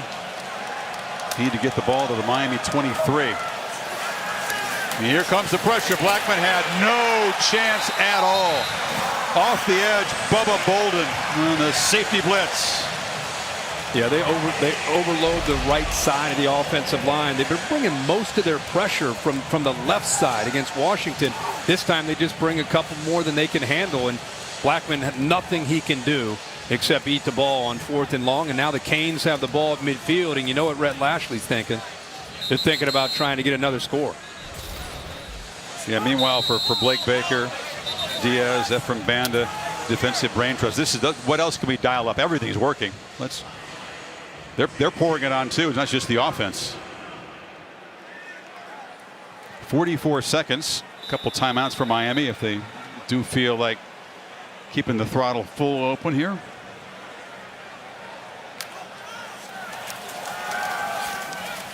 Harley slips a tackle and is knocked out at the 40-yard line.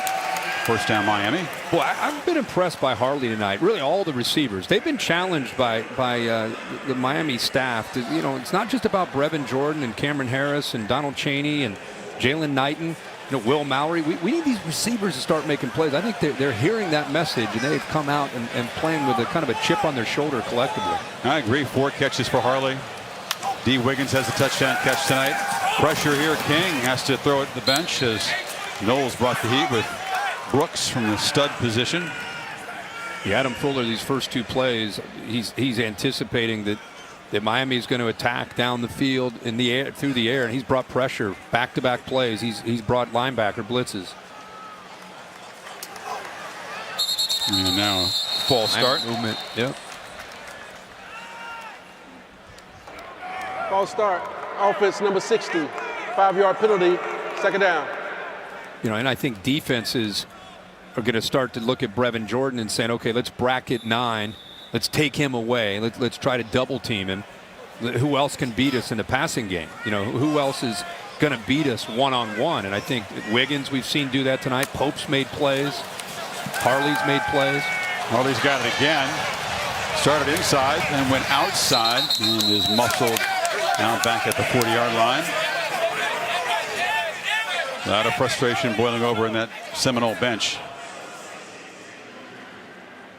I think Asante Samuel turned to the ref and said he was coming at me after the whistle there.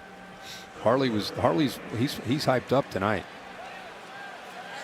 3rd and 10. Already in field goal range. Yeah, I was going to say, guy. I was thinking that, Kirk. We're on the same page, even though we're in different places. 3rd and 10. We might get to see another Borregales missile from long range if they don't convert here. There's Travis going in. Remember, we showed him limping after that great carry. Jordan, the slot to the left. Play clock winding down. Do they see it? Yeah. Timeout call by Miami. even 5 yards back, he still might be in field goal range, Molly. He's already one of your favorite players in college football, right? Yes, I love Jose Borregales. He does a lot of self-talk before kicking, and this is the lock screen on his phone. The counting is his foot placement as he takes 3 steps back and then 2 steps into his kick. He tells himself, get comfortable, don't think about the outcome, think about the mechanics like his aiming point and his left knee placement. And once those shoulders are back, he's ready to go, and that ball is as good as in. He says repeating this to himself doesn't allow time for doubt or nerves, and it's working. Borregales has swag. I love the mechanics. My spotter, Mike Black, appreciates all that stuff, Molly. Well done. Interesting character. Remember, he kicked 3 field goals against Miami for FIU in a victory over the Canes. He went to their camp. He was impressive. Didn't offer him a scholarship. But now he's living his dream as a grad transfer and booms that into the net from 57, a school record. I loved his reaction. I said it when I watched it live. The reaction was almost more impressive than the kick. He was just kind of like, you know, what's the big deal? That's what I do. When he made field goals against Miami last year, that was not the same reaction. He was running all over the place celebrating. Yeah. Oh, you guys have really been practicing rolling your R's since you guys have gotten down there. It's tennis, my friend. Oh, that's true. Tennis, of course. But Molly, boy, she had that. She did. On. Harris spins free, gonna be knocked down, and he got grabbed in the face mask. Oh, we were going to see a field goal attempt, and now we got to put it on hold. That was the 57-yarder on the right hash after last week. We're rooting for a field goal attempt. Face mask, defense number 33, 15-yard penalty, automatic. Man, the Noles have got their money's worth on these face masks tonight. That was Gaynor just turning and twisting and dragging Harris to the ground. Miami's going to have to hurry and get up to the line of scrimmage here. See that tempo mode. He's going to try to fire it maybe. Yeah, they got a timeout. They'll keep it. Yeah, I got to hold that last timeout. I thought you were telling me the coach right to the whistle here, full throttle all the way to the. They are no. They're saving that timeout. They fire it. Now you got that timeout in case you get tackled in bounds. I wanted to see him take a shot. I still think they may take a shot at the end zone.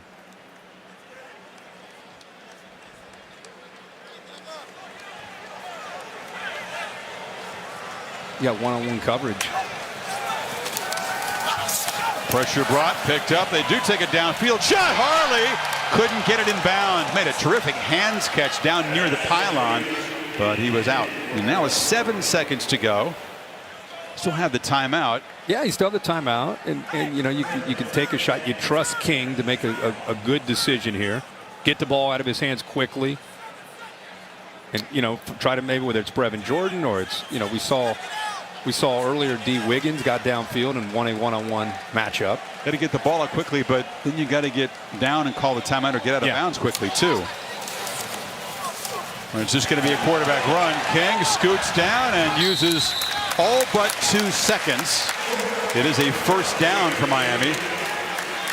Borregales is trotting out to try a field goal here. Boy, you have to love what you see from De'Aaron King. You see why the coaching staff has full trust in him. Yeah, great composure.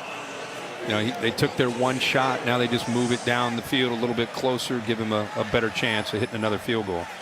Eye black, ink. He's got the look. Doesn't want to look like a kicker, he said. He's accomplished that. But he's a very good kicker. From 31 yards to make it 6 for 6 in his Miami career.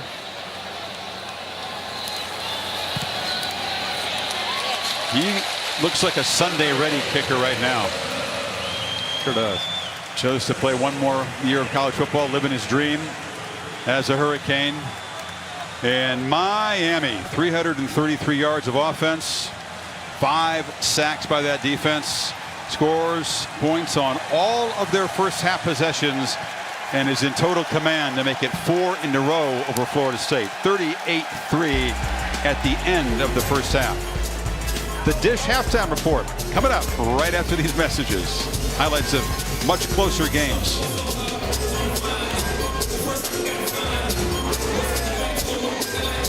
Hello, can you hear me? Okay.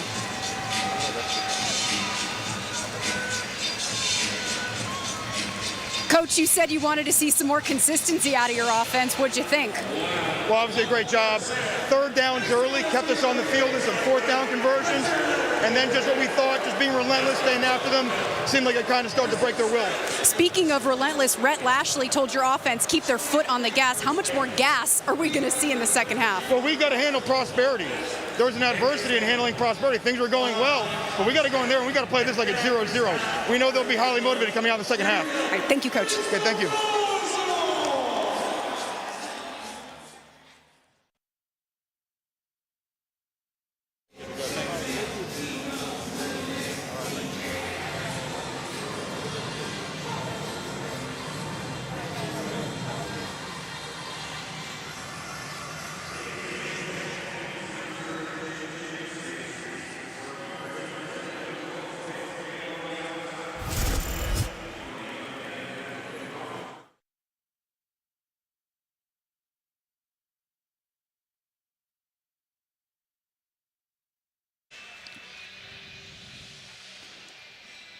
Can Darren pour tequila out there?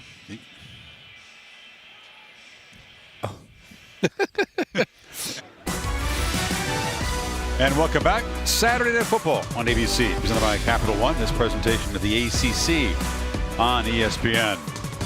On this stormy night in Miami, Miami making a strong statement. Chris Fowler back, Kirk Herbstreit at home in Nashville. The obvious question people are asking themselves, Kirk, is Miami this good? Is Florida State this bad? Or is the answer yes to both? I think it's yes to both. I think, but Mike Norvell is building this thing up, and obviously has a long way to go. This is kind of rock bottom, and this is good for this program to see where they need to obviously improve and get better. For Miami, man, this is I think a good football team. I think it's real. I think this offense, we've seen Rhett Lashley work his magic in the past at other places. And I just feel that it's an offense that with Lashley, the skill, De'Ara King, it's a confident bunch, and I'm just already thinking about them going up to Death Valley to play Clemson, because that's when you really find out in 2 weeks how good this Miami team really is. We'll have time to talk about that, partner. But in the meantime, we got this second half. Yeah. Canes with 333 of total offense in that first half. King 22 of 30. Couple touchdown passes. And it's been a rough evening for Florida State. They're going to bring it out here. This is Travis Jay trying to make a play and gets out across the 21. Pacific Life game summary. Well, it's been, if you just are tuning in and seeing the score, it's been obviously all Miami. Look at that, 6 possessions, 5 touchdowns. Great plan that they put together. Very diversified in how they attacked. De'Ara King in command. And this has been a story too. 9 tackles for a loss, 5 sacks, a forced fumble, and a pick in the first half. They've been able to get after James Blackman pretty much at will, whether they're bringing pressure. They didn't bring a whole lot of pressure, usually just relying on that front four to beat the Knowles on that offensive line. Blackman at quarterback. When we saw Jordan Travis taken to the locker room, and the pass complete out over the 35-yard line to Cameron McDonald, the tight end, forced out by McLeod. 38 points by Miami, Kirk, is the most points that any team has scored in a half in this series, and this is meeting number 65. Knowles trying to get lined up.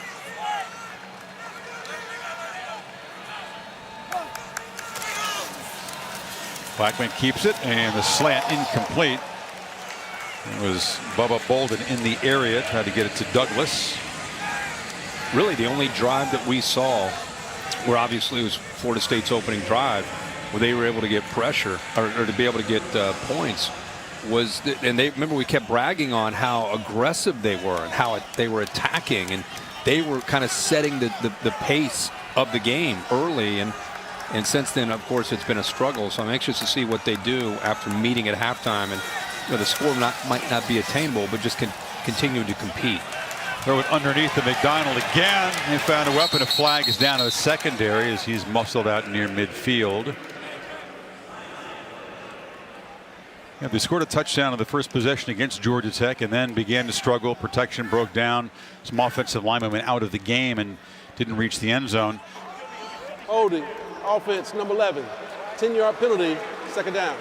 Warren Thompson, the receiver. But the difference is the Yellow Jackets offense wasn't nearly as frightening or efficient as Miami, so the Noles were able to stay in that game until the end.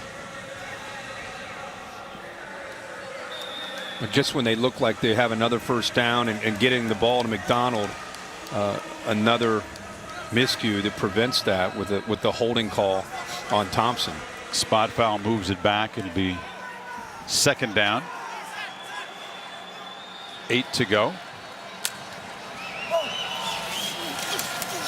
It's a play action. Blackman fires to McDonald again. So they feature the tight end here, and he's able to get a first down out near midfield before McLeod could trip him up.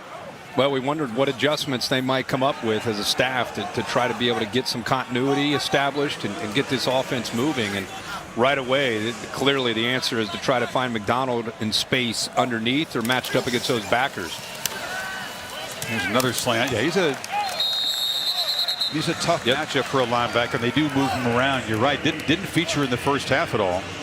No, and the other thing they're doing, and I would have thought they started doing this in the first half, is getting the ball out fast. Like you can't hold the ball with this defensive line going against this offensive line. You're either going to have to move the pocket, the launch point, or you're going to have the ball come out fast, because it's really the Florida State offensive line is obviously overmatched against the speed and the power of Miami's D-line. Yeah, 5 sacks only tells part of the story for how tough it was for those Noles quarterbacks. And there's the pitch to Corbin, and flying up to make the play is Edward Ryerson. He's been active tonight. He has, and Keontre Smith is also. Now we got a little bit more, and I think Terry's become really frustrated 5. You know, I think that was part of Miami, and when they watched the film, you can really watch the body language of Terry, and you know if he doesn't get catches, you can get him into a mindset that's not going to be very productive for Florida State. And he's not had a great night, and I think his frustration showing. I don't know if it's going to go both ways or if it's just on Terry. He was obviously involved. There are fouls by both teams. Yeah. Unsportsmanlike conduct, defense number 8. Unsportsmanlike conduct, offense number 5. The foul's offset. Third down. So it's Ivy and Terry. Terry was a preseason All-ACC first-team guy.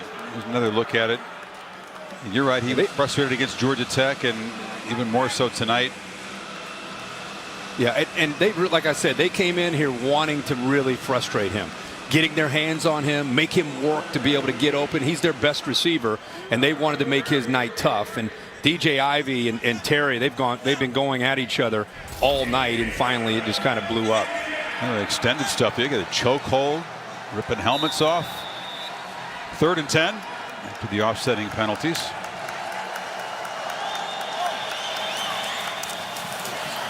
Blackman, slight confusion there, but he made a lot out of what seemed to be a broken play. First down near the Miami 40. That's, yeah, like you said, Chris, I don't know if he improvised there or if that just opened up, but good job of being able to get on that left side, find that crease there, and get upfield and pick up that first down. I think it was a quarterback counter. We had a couple linemen pulling around for him to get underneath of. Blackman's not, you think about the quarterback running, you think about Jordan Travis.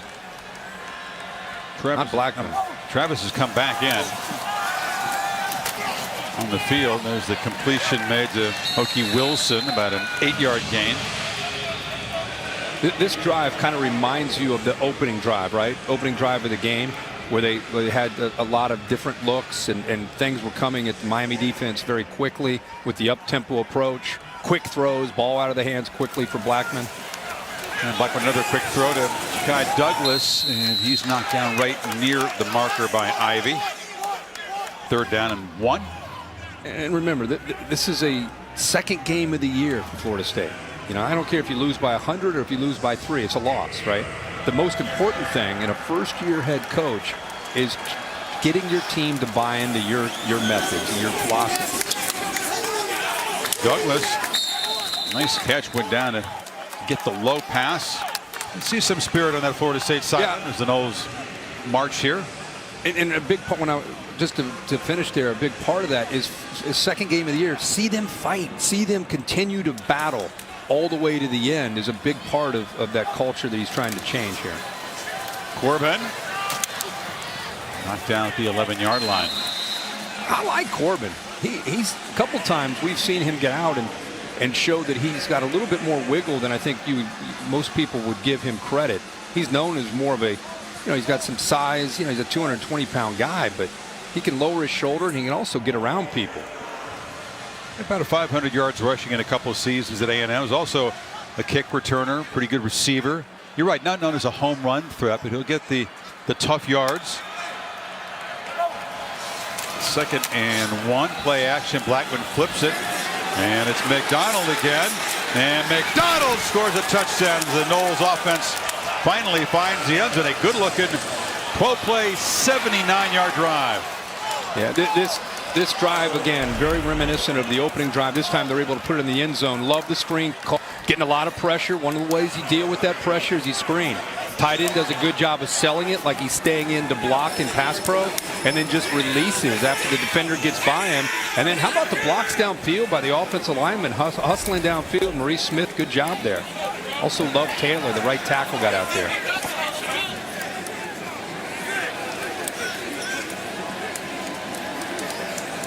McDonald out of Long Beach, California. Really the weapon in that drive. Blackman, some nice throws, had a nice scramble as well. So Florida State finds the end zone for the first time, cuts it to 38-10. I put my heart in it, dog. Let's go, man. Touchdown, Frank Gore. Another kicking mistake. Big time players step up in big games. The Ed Reed speech, halftime of that 2001 Hurricane victory. He played with a separated shoulder. Miami was #1. He blocked a punt, which was scooped up for a touchdown. Had a couple of picks. Broke up 4 passes. Not bad for a separated shoulder, Mr. Herbstreit. One of your favorite players of all time. I love him. Yeah, I talked about him last week. Love Ed Reed. My first Miami-Florida State game was 2000. What a way to get introduced to this great matchup. Hope knocked down at 27. Molly? Well, Florida State Deputy Head Coach Chris Thompson told his team at the half, just score once and we'll get some momentum. So he has to be happy after that last drive. He admitted that his team is really frustrated, but he wants them to play through it and grow from it. But don't expect Miami to take their foot off the gas. Manny Diaz said he loved the consistency from his offense, but he wants to see how they do when they're successful. So they're going to approach this game like it is a 0-0 game. And you guys know Rhett Lashley is absolutely loving that. Yeah, we'll see. I think that Diaz would be a little bit unhappy about the way the defense played in that opening series of the third quarter. And now this Canes offense, which has scored in all of its possessions, does go right back to work. Hope on the near side, tightropes his way, and it's to the 36 before Warner knocked him out. Pick up a 9. Pope has great speed, and especially with those quick throws. If he's got a cushion with a corner, he's shown tonight he can make a guy miss. Now they get tighter coverage from Samuel. King keeps it and spins and eludes the tackle Jay briefly. It's a first down to the 43. When I talked with Lashley this week, he brought up Nick Marshall. Remember, of course, Nick Marshall at Auburn with some of those great offenses that he had in the SEC, and said that King has the ability to run the ball to the point where, like a Nick Marshall. He said he might be even faster. He might not be as quick, but he could be faster. And I thought, wow. That's high praise as a runner, but he throws the ball better than Marshall. That's what I was going to say is when I think about De'Ara King, I think about him passing the football, right? Sitting in that pocket at Houston and making plays. Of course, he can run, but you add that element as this offense keeps growing, zone read and quarterback power. That's a scary thought. And another pass zipped. Harley goes down low, makes a nice catch. He's had a nice bounce back game. It's another first down, and they are full throttle, still playing with tempo here. Oh yeah, tie game in their mind. They're gonna keep doing what they do. We've talked about that the last 2 weeks, but these receivers doing a really good job of winning on the perimeter and getting separation. They bring pressure late, but King delivers across the middle, and the ball came out. Harley had a chance, couldn't quite hold on. Bernardo Green was defending, and he comes up limping. Yeah, De'Ara King this time, you can see Florida State bringing pressure. He stays in there, makes an accurate throw, and Harley just unable to hold on to that. And Marvin Wilson getting in there, the linebacker blitz coming in late, Leonard Warner. What a great throw, and keep bragging about these receivers. And that time Harley, a chance for a big play, screeches out. Looks like he has it. The tough part was stretching out. He did, and then he just couldn't hold on to the ball. Green, who is still down to the field, made a great hustle play to knock the ball out of his hands a split second before it would have been a catch. Take a break. Saturday Night Football, presented by Capital One on ABC, is brought to you by Burger King, the one and only BK Flame Grilled Whopper, and Progressive Insurance. Save when you bundle auto, home, or motorcycle insurance. How about this scoreboard of the old Orange Bowl? Wide white 3, reminding Matt Onion. Like I said, Chris, that was my introduction to Miami, Florida State. And really, after Miami trying to fight back to credibility coming out of probation, that win right there signified that Miami was back as an elite program, beating Florida State that day. Dorsey to Shockey in the final minute. Back and forth. That was a fun Winky, and that was just incredible. Missed the old Orange Bowl? Oh, my gosh. Absolutely. 2nd and 10. Harris leaks out of the backfield and steps out at the 35. I'm from the Big Ten. I'm looking around and watching the Orange Bowl for all it has to offer, and just in awe of the energy in that stadium. It's very different than any other stadium in college football. Or it was, obviously. Yeah, I mean, energy, yes. Amenities, no. But you trade the amenities. Right. Nah, we don't care about that. But it rocks. It rocks. Yeah, we were talking. We were here a few years ago when the Canes had it rolling. Got up to high as number 2. They beat Notre Dame and Virginia Tech in front of full houses, and it kind of felt as close as it could in here to the old Orange Bowl. It's kind of a shame from the Miami perspective. There aren't more fans here tonight. Capped at the 13,000 maximum. Because if you're allowed to have fans, Kirk, I'll tell you, this is the kind of game, you know, Miami, they love the Canes when they're good. They really do. It's a Dolphins town, but it's also very much a Hurricanes town. And this would be a celebratory season if only they were allowed to tailgate and be here. A 4th down run, Knight slammed right into the line, and they're going to, Knowles had the football. They came out with it. It was a fumble, and very late running out with the football. I think the ball came out, Chris, before he hit the ground. At least it looked like it. It's the freshman. It's the one-way freshman don't get more carries as they drop the ball. Short yardage. Yep, it's out. Ran into a blocker. Corey Durden down there near the bottom of the pile. So Florida State, they get a touchdown. Defense comes out. First stop of the night against this Miami offense. The first turnover of the year for the offense, and had a couple of Pope fumbles on punts. So the Knowles turn the chip away down 28, back to work. Play action. Blackman hit as he throws, and it's incomplete. And another ooh and ah. There's a shot on Warren Thompson, and a couple flags come out. Gervin Hall, the safety. Yeah, Gervin Hall looked like he may have led with his crown of his helmet. We'll have to see in the replay. Yeah, this definitely looked. There were 3 flags in the field. Everybody saw it. Love Taylor's down the right tackle. He's trying to get to his Personal feet over there. Targeting defense number 26, 15-yard penalty. The previous play is under further review. And this is the kind of play they've been trying to outlaw. Thompson obviously across the middle, completely defenseless, turns around and boom. Hall really paid the price. That's as dangerous on the tackler as it is the man that he hits. Well, that's the reason they're trying to enforce this, to eliminate it and have players learn a different way.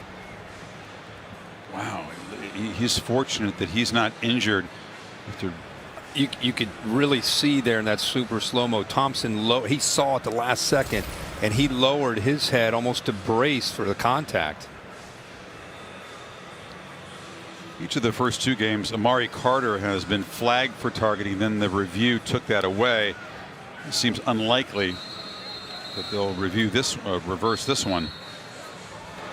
That was quick. At the further review, the ruling on the field is confirmed. Number 26 is disqualified.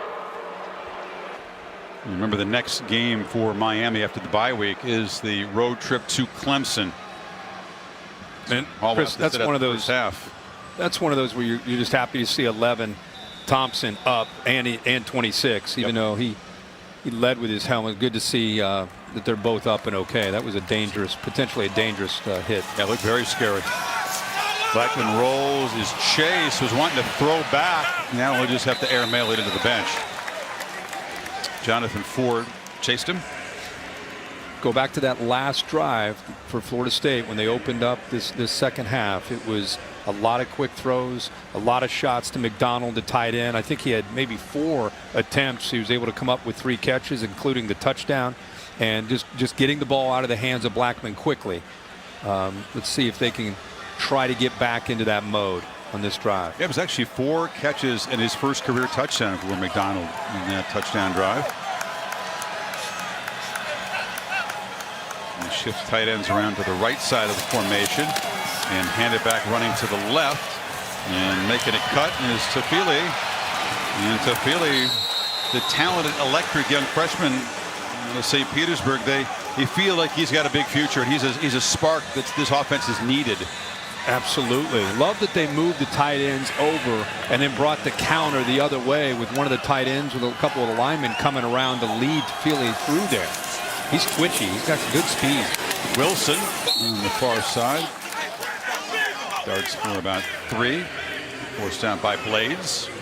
This starting to look more like what you would have expected to see from Florida State tonight. Just the rhythm to this offense, these drives, the last couple of drives. Take some of the heat off of that offensive line by getting the ball out. Blackman pump fakes and now dumps it off to a wide open Tafili.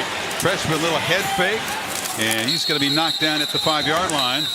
Amari Carter whistles him out. We're seeing number 9 make an impact in this possession now. You get into a game 38-10, and it's a good opportunity for some of the younger players to get a chance to see what they can do. And Tafili just kind of sneaks out of the backfield that time, and the linebacker wasn't there to pick him up, and he had room to run. Back-to-back plays that 9's able to get out in space. He's 180 pounds. They want him to add strength, of course, and he will, part of the developmental program for young players, but you can see the burst. You can't coach that. Well, and especially for an offense that right now, just week 2, they're searching for playmakers, searching for people. Looks like Cam Williams is down. They're searching for difference makers, guys that can win one-on-one battles. Taking a look at the Miami defensive end, and we will take a break. Depot down to Athens, Georgia. The Dogs host the Auburn Tigers, 9 o'clock Eastern on ESPN. They'll be going for David Pollock.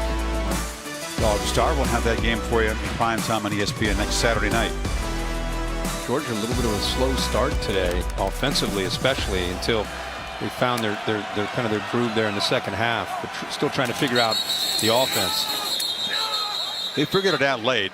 Auburn, with all those new faces on defense, an impressive win over Kentucky. Wildcats came in inspired. Offense, number 51, 5-yard penalty, second down. Ouch, that's Bavian Johnson, the guard, and they'll back him up 5 yards. Just such a struggle. They're trying to build on this momentum, get another touchdown here, and now it's backed up to the 10. Second and goal.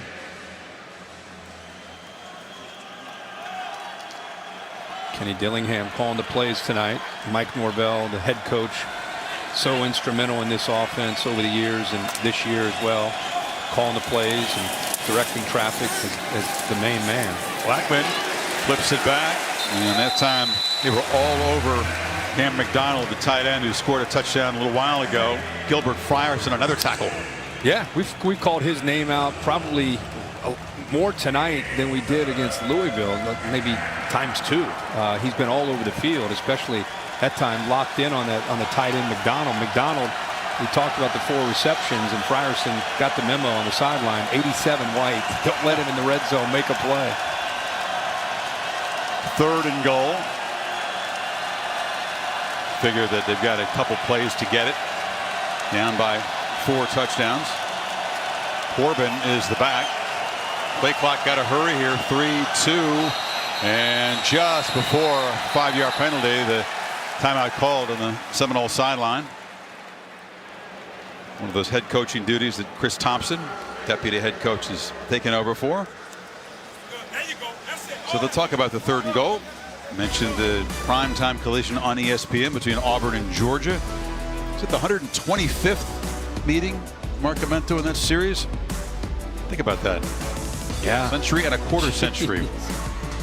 Wow. ESPN College Football Primetime presented by PlayStation 5 and also on the ESPN app. That'll be fun. Always fun when those two teams get together. Seen a few games in that rivalry ringside after College Game Day was there, but it's always fun to call an SEC game when we get the chance. You know, I'm sure Mike Norvell's at home watching, obviously, and you know, when your quarterback, who's played as much as James Blackman, lets the play clock go down and just no awareness at all that the clock is going down, the sidelines had to call the timeout. Got to get locked into the small things for James Blackman. He's got to be aware of that. 3rd and goal. They bring pressure. It's picked up. Ball batted in the air, and it's intercepted in the end zone by Al Blades Jr. It was deflected by Bubba Bolden, and Blades will wear the turnover chain. Yep, Blades gets the chain, but again, this is one of those plays like we talked about when Phillips got it, and we wanted to make sure Silvera got his opportunity to be recognized. Chris, you're right, Blades with the interception, but Bubba Bolden reacting quickly. Saw him come from the left of your screen there, just darted in, showing his range and his quickness, playing in center field. Watch him be able to read this, kind of senses that slant's going to be thrown, gets in there, gets his hand on the ball, knocks it up in the air, and Blades comes up with the interception. But boy, great job by Bubba Bolden. Well, it was a flash of green darting in there, laying out, getting a hand on it, and the 4th career pick for Al Blades Jr., the legacy corner, 2nd time this season, as they break out that state of Florida turnover chain. Frustrating end to a long drive for Florida State. Well, the Miami offense has lost a little bit of its edge. The turnover in the last possession, and now the drop and the slant by Harley. Yeah, Harley was so good in the first half. You know, we were talking about how he seemed to be playing with a chip on his shoulder and making plays and just had a great energy about him, and he's had a couple drops here. He had a big opportunity on the last drive. Came up a little bit short on that post. Quarterback draw. King. Look at those quick feet. Center stepping in traffic. Breaks clear for a while. Great run out to the 40-yard line. You see the whole skill set now. Yeah, there's De'Aaron King, and the pressure that this puts on a defense. It's, again, you worry about them spreading you out, the quick throws to the sidelines, the shots they take downfield, but then you have to be aware, linebackers and safeties have to be aware of his threat as a runner. And now a downfield dart, a diving attempt at an interception there by Jerry Jones. He was looking for Harley in the deep post. And Jerry Jones does a good job of being able to catch up to Harley. Ball underthrown a bit, allowed Jones to get his hand on it. But, you know, in this defense, you're going to be out there on islands. You got to be able to hold up, and did a good job with his eyes recognizing the ball and really almost came up with the interception.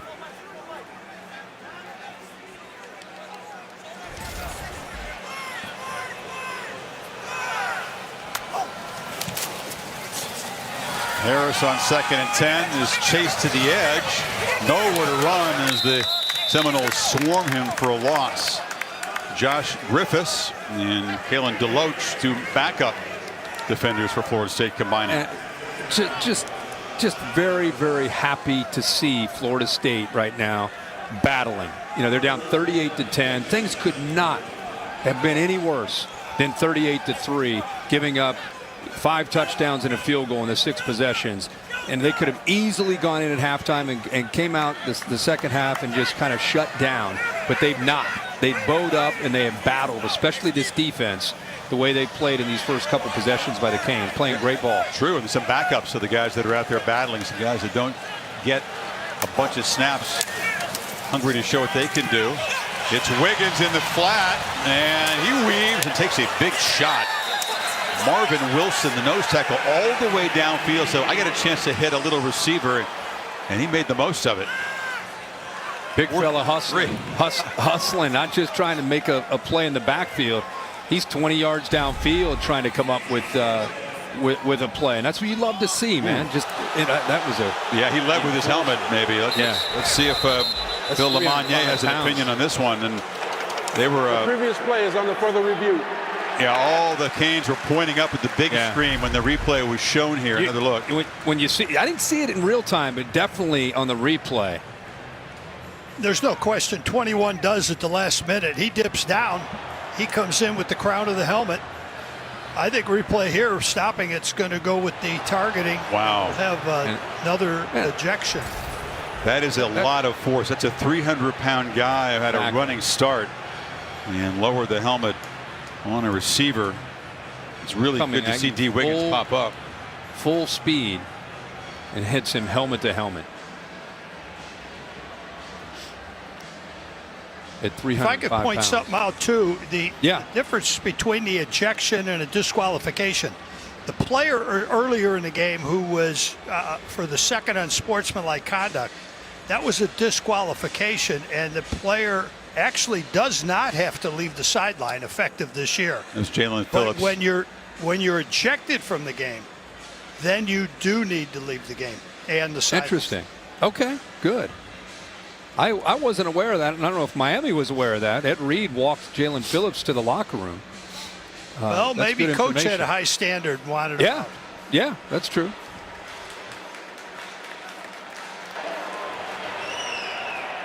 At the further review, targeting, defense, number 21. 15-yard penalty from the end of the play. Automatic, first down.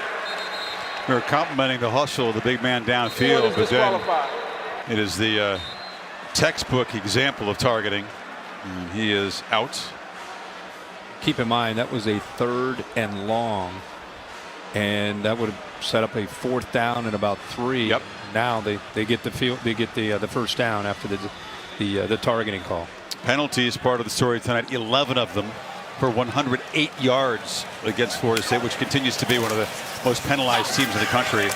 It was a big problem last year. They were dead last in number of penalties per game, down near the bottom in yards per game. And it's been a persistent thing in recent years, and it continues to be for this team. Yeah, and again, that's a big part of what Mike Norvell is trying to clean up. And the only way you're going to do that is you're going to experience this season with a new coach and new consequences, and you hope that the players will pick it up, and if they won't, you're going to play a different group of players, and you're going to recruit a different group of players, and you're going to eventually find guys who are going to do things the right way. Chaney on the handoff. He fights hard. Look at the strength of the freshman. He was hit right at the line of scrimmage and wouldn't have it, and he's picked up about 8. Crowd here appreciates his effort. That was great leg drive. We've seen that tonight from these Miami backs, whether it's been short yardage or they get into contact. They're tough to bring down, and Chaney of the 2 true freshmen has the size of 210 pounds, and he will not be brought down very easily with arm tackles. How about this challenge for a defense? That time they gang tacked one. You got Harris in there hammering away. Then you got 2 very eager young freshmen, Knighton and Chaney, both really talented, different skill set, but fresh legs at this part of the game, wanting to make their mark. Yeah, rotating 3 backs, especially in that humidity, such an advantage. Durden out there chirping quite a bit. 16. Love to see the officials get a hold of that and control that. 4th down, they need a long yard here. And picking it up easily is Chaney, still fighting. Now he's not backing off on the throttle at all. Brendan Grant brought him down, but number 2 wants to find the end zone. Yeah, every time he gets the football in his hands, he runs with a purpose. And that's one of the things that's great, Chris, when you have 3 guys that are capable, and they all cheer for each other, but they all want an opportunity. When they do get their opportunity, they're obviously trying to separate themselves from the other 2, so they're running with purpose every time they get out there. Harris, Florida State. Harris subbed in for Chaney. The Knowles were trying to get organized. They flip it to Pope in the perimeter. They were allowed to substitute because Miami did, but they were still running guys off the field when the ball was snapped. Yeah, a lot of confusion there. You see Marvin Wilson. I thought he was ejected. He's up at the top of the screen there. at the 15-yard line with his helmet off, trying to encourage his defense. But after what Bill said, I thought he had to be removed from the sideline. With targeting, you're allowed to. You don't have to have the walk of shame. You're actually allowed to stay on the sideline this year. Okay. Well, that's good. He's out there trying to keep his defense. I think it was. We used to drew attention when a guy would get ejected for targeting in the home. They would get applauded. It would draw attention to it. It's. I don't know if that was the reason they changed the rule, but he's allowed to now stay out there. From the 9, 2nd and 6. Harris picks his way and looking for the hat trick. Knocked down by Grant at the 5. Very different drive, right? You know, we've seen King with the big plays. We've seen him throwing the football so many times, spreading things out. This time, they especially these last 3 or 4 plays, they're relying more on the ground game and that offensive line and Harris and Chaney.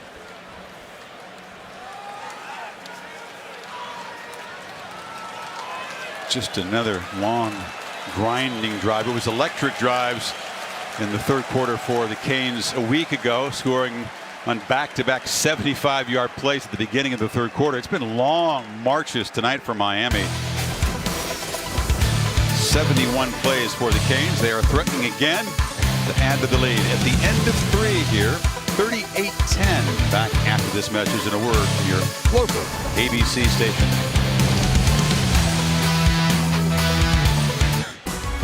I'm going to take this off. Hey, welcome back. Saturday Night Football on ABC, presented by Capital One.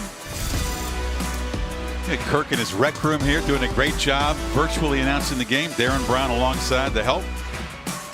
Pick this up 3rd and 2 for the Canes, and barreling in for the touchdown is Chaney. And he earned that touchdown. He was a tough runner throughout the drive. And the Dade County stud from a year ago builds the lead. And go back to the targeting call in that 3rd and long. Marvin Wilson on a hustle play just lowered his head, gave the Canes a first down, kept the drive alive, and eventually Chaney puts it in. That is a name, if you aren't familiar with Miami football, Donald Chaney is a name you're going to want to remember for not just this year, but the coming years. This true freshman will be a star in this offense. A couple touchdowns tonight for him. It was Knighton showing what he could do a week ago in Louisville with a couple of touchdowns. They are set at the running back position in Miami for the future. To Kevin Nagandi.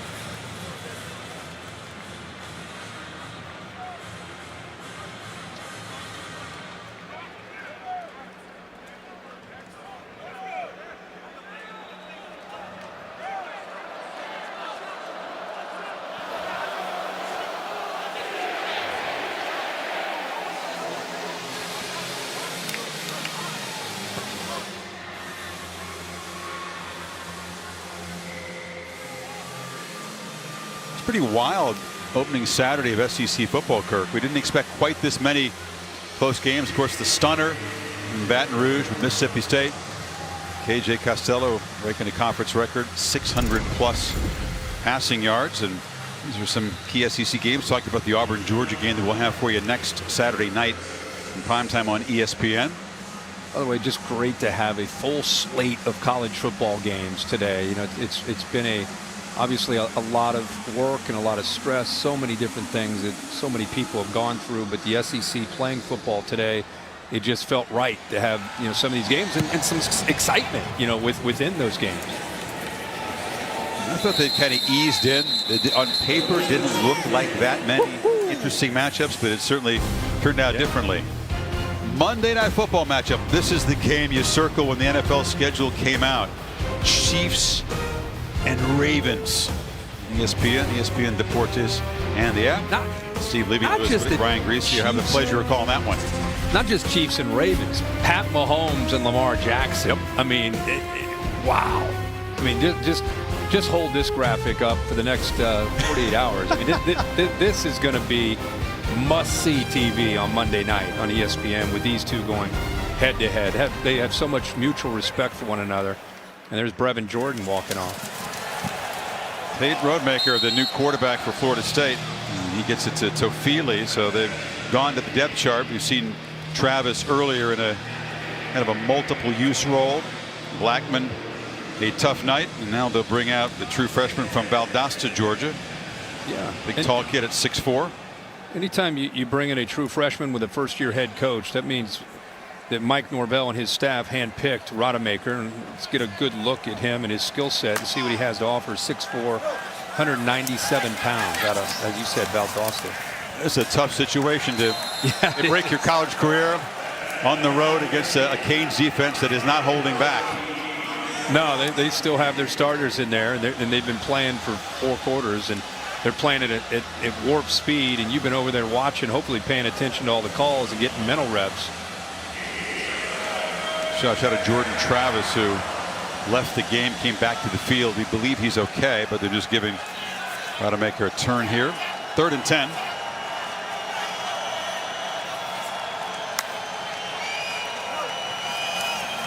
Canes don't bring pressure, and the true freshman escapes the pocket and delivers a throw. Good job. That's a nice conversion. Yeah, for a young guy walking into this rivalry and the speed of this game, be able to kind of come off of that primary, work to his right there, and eventually, you know, that's a play that for a young quarterback, you know, if he was nervous, now he's kind of into the game. The thing he's got to be careful of is telegraphing his throws. Young quarterbacks have a tendency to stare down their targets, and the Canes will pick it off if he does that. And a downfield throw, and it's intercepted. He was trying to get into McDonald, and that is Bubba Bolden. He's been a big playmaker for this offense tonight. Remember, got a hand on the ball that Blades intercepted. Now he's got a pick of his own, and there's a flag down back in the offensive backfield. You know, he brought the safety over. We're just talking about staring at your receiver, and he looked to the right. Bolden was hanging back at the safety, and it brought him over. Offense number 87 was covered up. The penalties declined. It was over the play. An interception. First down, Miami. So Bolden gets an assist and an interception, now has one of his own, and the man who was a huge part of the success for Miami and Louisville having another big night tonight. Break out the chain again. Canes back on offense, up 45-10.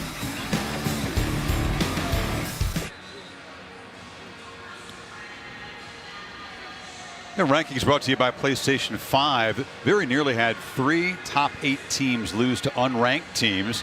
Oklahoma and LSU falling. Texas escaped in a wild overtime game against Texas Tech. Real quick for all the voters, this team in green not being in the top 10 after this week and last week, that should change next week. They're still firing away. Harley makes the catch. Obviously the opportunity for Miami to move up. Both the result here and teams ahead of them losing. I don't even care what happens in the other games. It doesn't matter to me. Just the way I hear you for sure. Playing, you know, they're definitely a top 10 team. If you've watched these games the first 3 weeks, Miami's a top 8 type of team right now. Chaney tries to bounce it and drag down at the 50. Nice play by Woody. I mean, the rankings are almost meaningless this time of year anyway, and especially this year. But I think you're right. If you want to, based on what you've seen on the field so far and not what you thought coming in, Miami belongs up there, sure. And again, we find out what's really going to happen with them in this year and where they're heading in 2 weeks when they go to Clemson. Miami will have a bye next week, and then they'll go up to Death Valley, and that's when again you get a chance to go toe to toe with the team that's won the championship. You know, what is it, 6 straight years, you get 6 or 7 straight years. That's when you really find out how far you've come. Kings night may be done. Kosi Perry, the backup, is in, and he is slinging it into traffic. And incomplete, nearly picked off, trying to get the ball to Redding. Again, this is not a program that gets up 45-10 with 13 minutes to go with a backup quarterback and just going to run the ball and work clock. It's just not. It's not in their DNA. Rhett Lashley will coach the way he coached in the first quarter, you know, and you may not agree with it.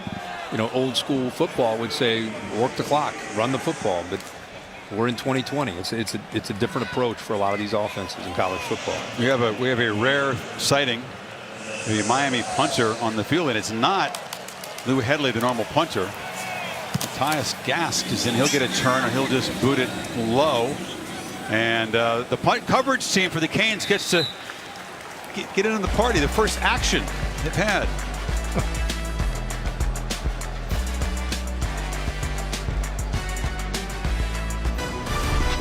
Saturday Night Football on ABC is presented by Capital One. What's in your wallet? And in part by Pacific Life. More than 150 years strong. Trust in your tomorrow.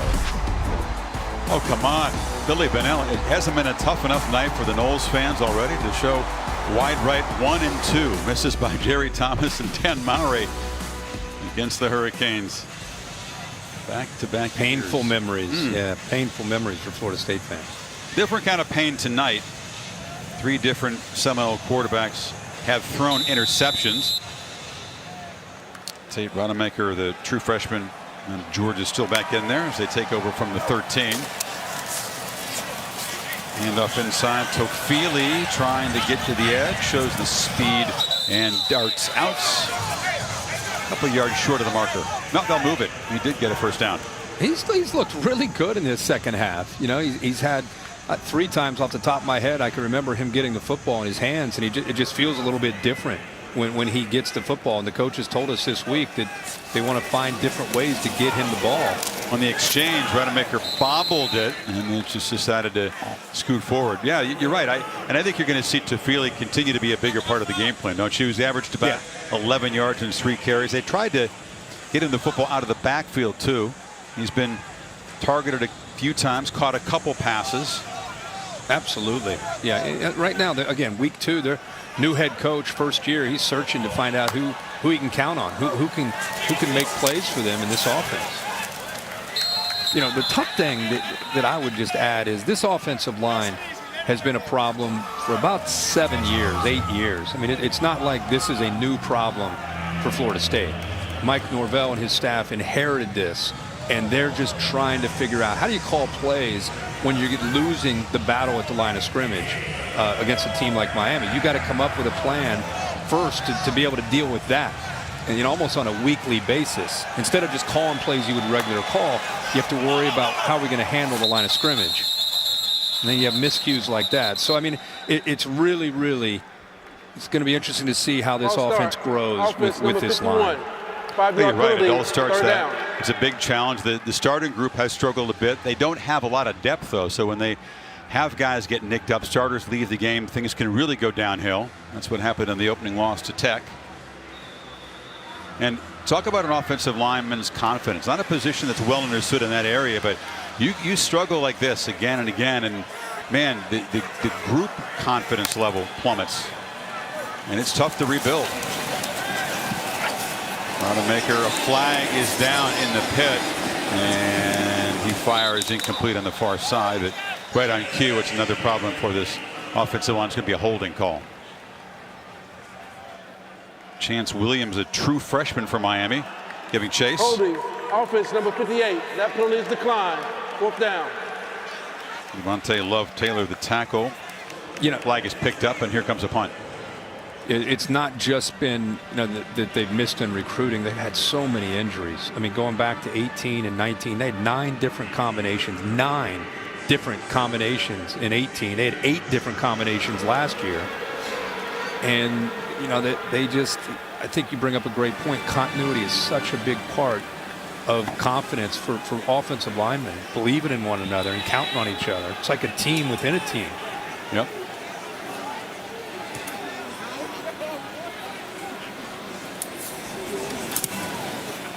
As Germano collects the low snap and gets a spiral boot. It's a very good one, bouncing, and a risky play.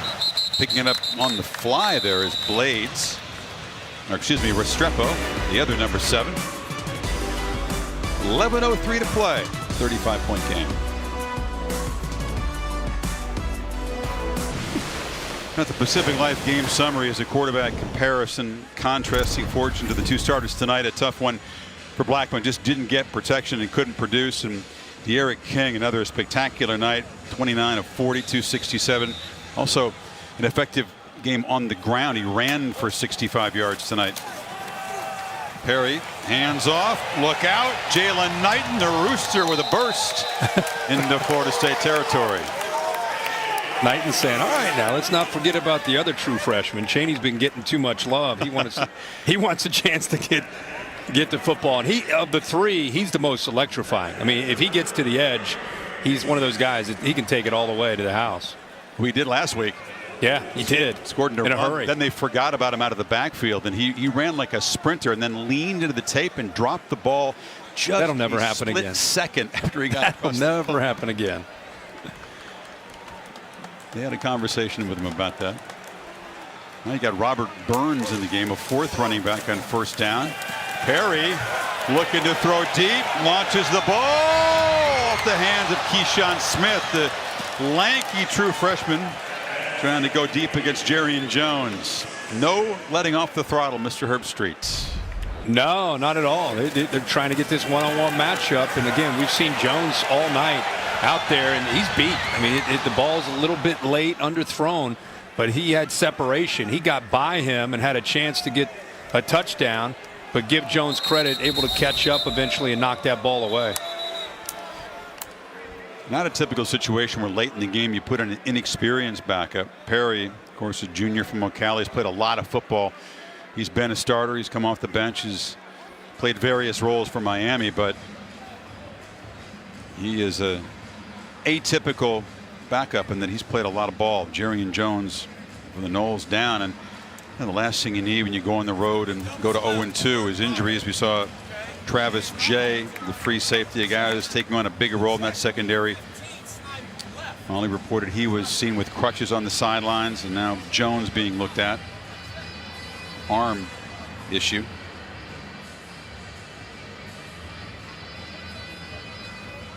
Now this is a real test of adversity. Mike Norvell said he had a chance to be an example to his team going through what he's going through. Unable to be here, coaching virtually. It's a stress and a strain on the system. Everybody has contingency plans. We have to put them in place. And your head coach isn't here, and now this team's going to head back home 0-2 with a very difficult path ahead. And they're going to have to lean on each other. And this is going to be a test of the culture that he's trying to rebuild in Tallahassee.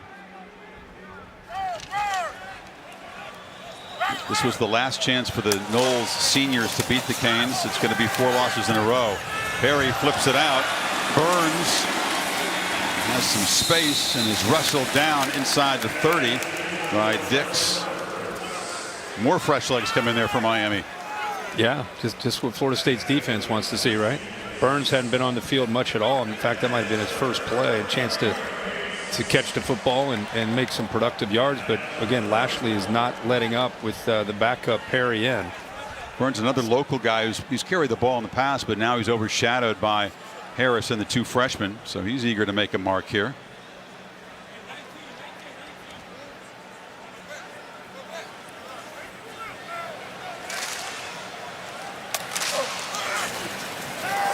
He's still throwing. It's inaccurate. There was some pressure off the edge, and it was Josh Griffiths in the quarterback's face. You know, Rhett Lashley is kind of become the last 2 weeks he's become almost a household name with the way this offense is executed with De'Ara King. And through our prep week, throughout our week this week in prepping, he mentioned I have twins and he has twins. He has 10-year-old twins, Hudson and Thomas, and they're huge college football fans and big college game day fans. So I told him, if we got a chance, Chris and I'll say hello. So fellas, hope you're enjoying watching Dad do his thing again tonight. How could they not? Dad comes home in a great mood. The whole family's in a great mood. Exactly. You got a bye week to hang out with the family, start game planning for Clemson. There's good from the Lashley household, right? Yeah, no doubt, no doubt. And I'm not trying to encourage him to leave Miami in the future, but there's a future head coach, you know, in a few years. I mean, I don't know when, but I'm already getting text, Kirk, from my Hurricane fans. Great job. Can we keep him now? They're already exactly what you're talking about. He's too good. They're going to come after him. Yeah, no doubt. Just relax and enjoy what you got this year. Exactly. But some guys, when you talk to them, they just have that vibe to them. You know, young assistants and coordinators. He's got that vibe. Big time. Burns barrels down inside the 15. And Miami looking to go over the half 100. They haven't scored even 30 on Florida State in a while in this rivalry. Go back more than a decade. They got over that in the first half. And now the backups in there for the Hurricanes trying to grab those rings. Yeah, again, I keep going back to when Norvell left Memphis to take this job, it's a big job and a big opportunity. He knew what he was facing. He knew that this was going to take, some time to build up to what the expectations are. And I think Florida State fans need to understand that too. Perry keeps it and is knocked down hard. You have that culture change. Willie Taggart recruits. They had 4 Seminoles enter the transfer portal after the loss to Georgia Tech in the 2 weeks between then and now. It's a concern. Not all of them frontline players, of course, but it does hurt the depth, and it's a morale challenge, wouldn't you say, at this point, especially coming off this game? Yeah. Out there at Jay on the sidelines with those crutches. Absolutely, and I think that if you're Mike and this staff, you're talking about a kind of a visual of the future, an image of what this getting back to the glory years, and it can't happen in the snap of a finger. It's going to take time to do it the right way, where it has staying power, and you got to go out and recruit not just great 5-star players. You got to go recruit character, and you got to go find competitors and guys that will take pride in trying to build that up, and that being part of their legacy, bringing Florida State back. And right now, if I were recruiting for Florida State, I'd be looking for guys in that state that love football and they're not afraid of the challenge, and not just looking for guys that run fast in the 40 and they go to the Elite 11 and all the different all-star camps. I'm looking for guys that want to play ball and want to work. If they have talent, it's also good, though, right? Of course. Perry flips it over the middle. Wide open for a touchdown is Michael Redding III, and the true freshman with his first career touchdown. This feels pretty good for Perry, too. Yeah, Perry, exactly. And Perry will be in a battle next year with Van Dyke to see who will become the quarterback to replace King. But nice to see the freshman Redding get a touchdown. And once again, no matter where they are on the field, they're going to try to get the linebackers and safeties with their eyes in the backfield and make them pay for it. And that's what they did there. Well, they got Camden Price, Borregales as backup, the chance to get on the score sheet here with the PAT. And he knocks it through. The most points scored by either team in this series. It's a new record, 52-10.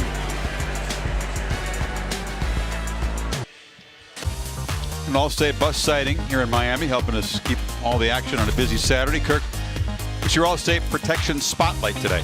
Well, there's a lot of choices. We're going to go with Bubba Bolden here, protecting the red zone and trying to make a play. Watch how quickly he reads this slant, darts through, gets his hand on it. Al Blades comes up with the interception. Talks about a young quarterback. You read his eyes. He's going to lead you to the ball, playing center field.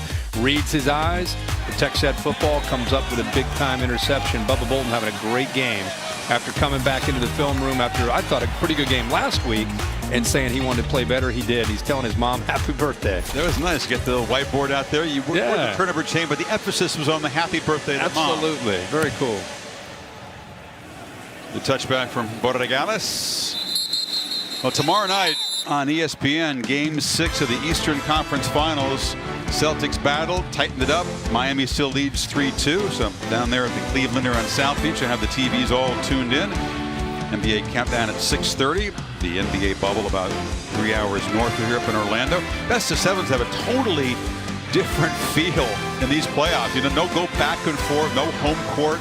Yeah. We never see playoffs quite like it, and it's been interesting. Very competitive series. I don't know if you follow Major League Baseball, but the postseason starts. A team out of Cincinnati made it into the postseason. All you need is a 60-game season every year, and the Reds are contenders.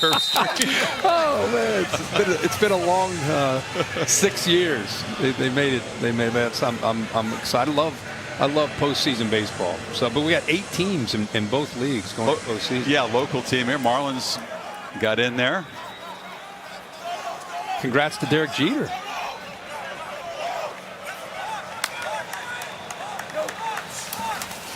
Maker hands it off to Tofili, and he's hit hard after a 3-yard gain. Boy, Kirk has some flags. His frustration is building here. Talking about what's ahead for Florida State, and look at those teams like Notre Dame, North Carolina. North Carolina's Clemson. tough. I mean, you got 3 top 12 teams. Tough. Pitt, NC State, Jacksonville State, NC State, Duke. Are we looking for wins? Yeah. Yeah, I mean, that's a 3-win schedule, probably. 4 maybe at the top, 4 at the most. Well, that would not be the kind of rookie year that Mike Norvell and the staff looking for. You're saying that that's not the ceiling. That's just what you're. I was just looking. That's what I think. You know, and again, to me, it's not the amount of wins that a first-year head coach that is basically trying to steer the Titanic to get this program back to what it once was. It's more of the little things, and that's like watching their body language, watching their competitive spirit, watching are they playing for each other. Things like that are way more important to me than how many wins Florida State has.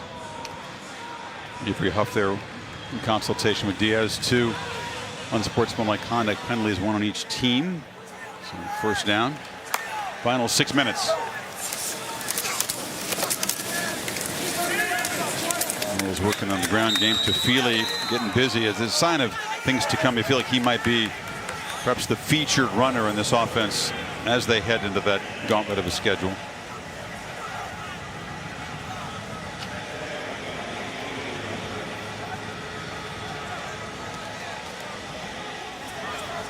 Take a look at what lies ahead for the Hurricanes. Talked about that collision in Clemson after the bye week, October the 10th. Tofili spins and is knocked down at the Canes 44. They'll be underdogs there, but based on the first 3 games, Miami will bring some confidence into Death Valley, which is that's a great team you face. Not quite the same atmosphere than a couple of home games. Trip to Raleigh and Blacksburg.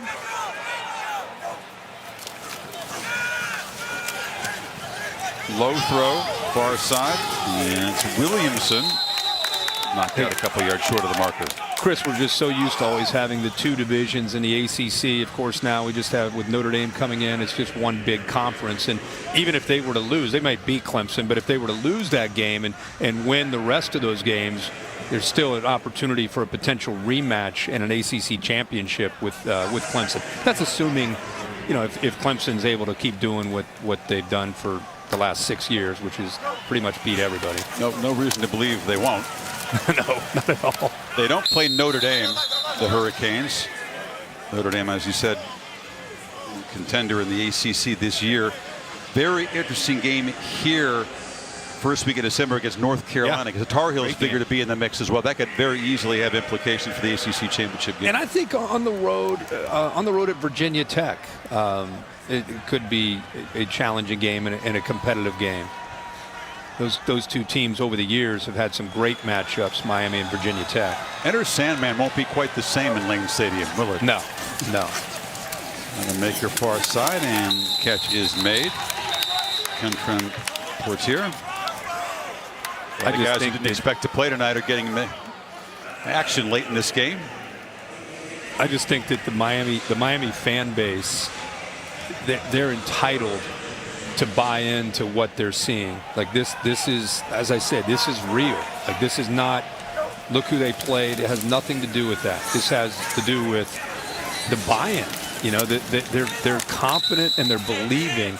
It's amazing what a quarterback and an offensive system can do to the rest of the entire team. Makes the offensive line better, receivers are better, the defense is better. The entire energy around the program is better because there's confidence and belief. And this program hasn't had a quarterback that has been able to provide that in 18 or 20 years. There's a nice back shoulder throw, and Portier makes the catch down inside the 5. So the freshman Rademacher trying to engineer a late touchdown drive after the pick he threw. We have a great example of that just last year at LSU in Baton Rouge. Joe Burrow impacted not just that offense with Joe Brady, but the entire program, the defense, the belief of what they could achieve, and the confidence in the way they carried themselves. Douglas cuts it back to the 1. That's a great point. There were a lot of areas at Miami's team last year, but there was not a great deal of confidence. An offensive line, offensive period, the kicking game, zero confidence in that. Now it's all coming together. Yeah, and a good look there at defensive coordinator Blake. We don't talk much about Blake Baker, but he's had a heck of a game, a heck of a back-to-back weeks against Louisville and tonight against Florida State, holding Florida State to 10 points. He's also a great coach. Easy to spot over there. that's the point, right? Signal the plays in. He's focused on Kane's backups, trying to keep the Seminoles out of the end zone here. Final minute 40 of this game. It's 3rd and goal from the 2. Opening drive of the game, they got 3 points. Opening drive in the 3rd quarter, they got their touchdown. Other than that, they've not been able to sustain many drives. Quarterback keeper all the way, and the head freshman is knocked down at the 2-yard line. And that's some inspired play by these Miami backups. Austin Cave on the stop. Yeah, good job just kind of shooting, getting into that backfield. You know, he really loves to just put his defensive linemen and linebackers in a downhill aggressive mindset, trying to shoot gaps. And that time they came free. Made a play in the backfield. Almost feel like Florida State they're going to have to throw the ball here. They're not going to have much chance to get this in running. You got to rely on your receivers to make a play. Douglas and Tafili are the backs. It's pressure. Play clock at 1. Rodemaker rolls out. Tried to throw it. Is slung down. Ryan Ragone, a 3rd-string striker player, makes the sack and snuffs out the threat. Good find, Chris, on the board there. I couldn't find him. Ragone, 34. Outstanding job by you. But how about Ragone? We saw him coming. He showed that he was going to come. He just kind of slips that attempted block and goes right around him and brings down the quarterback. Good job.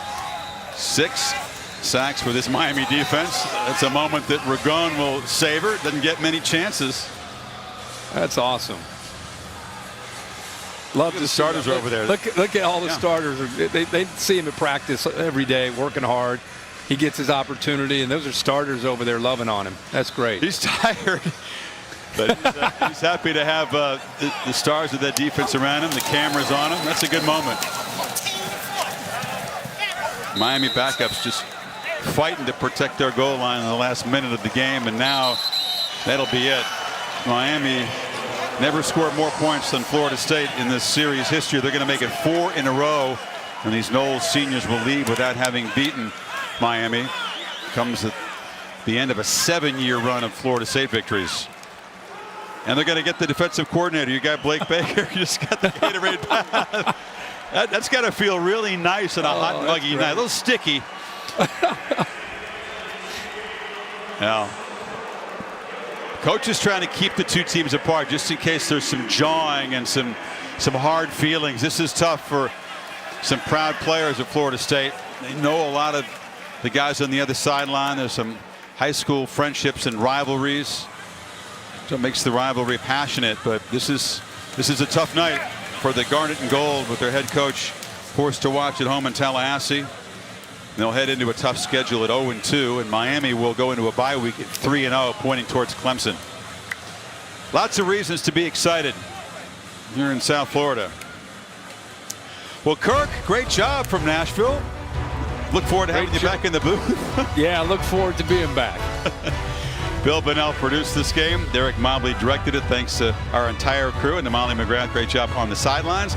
Next week, SEC football on ESPN Primetime, Auburn and Georgia. That'll be fun. Now, except on the West Coast, stay tuned for your local news. For our entire crew here in Miami, I'm Chris Fowler. So long. Big night for the Canes, 52-10.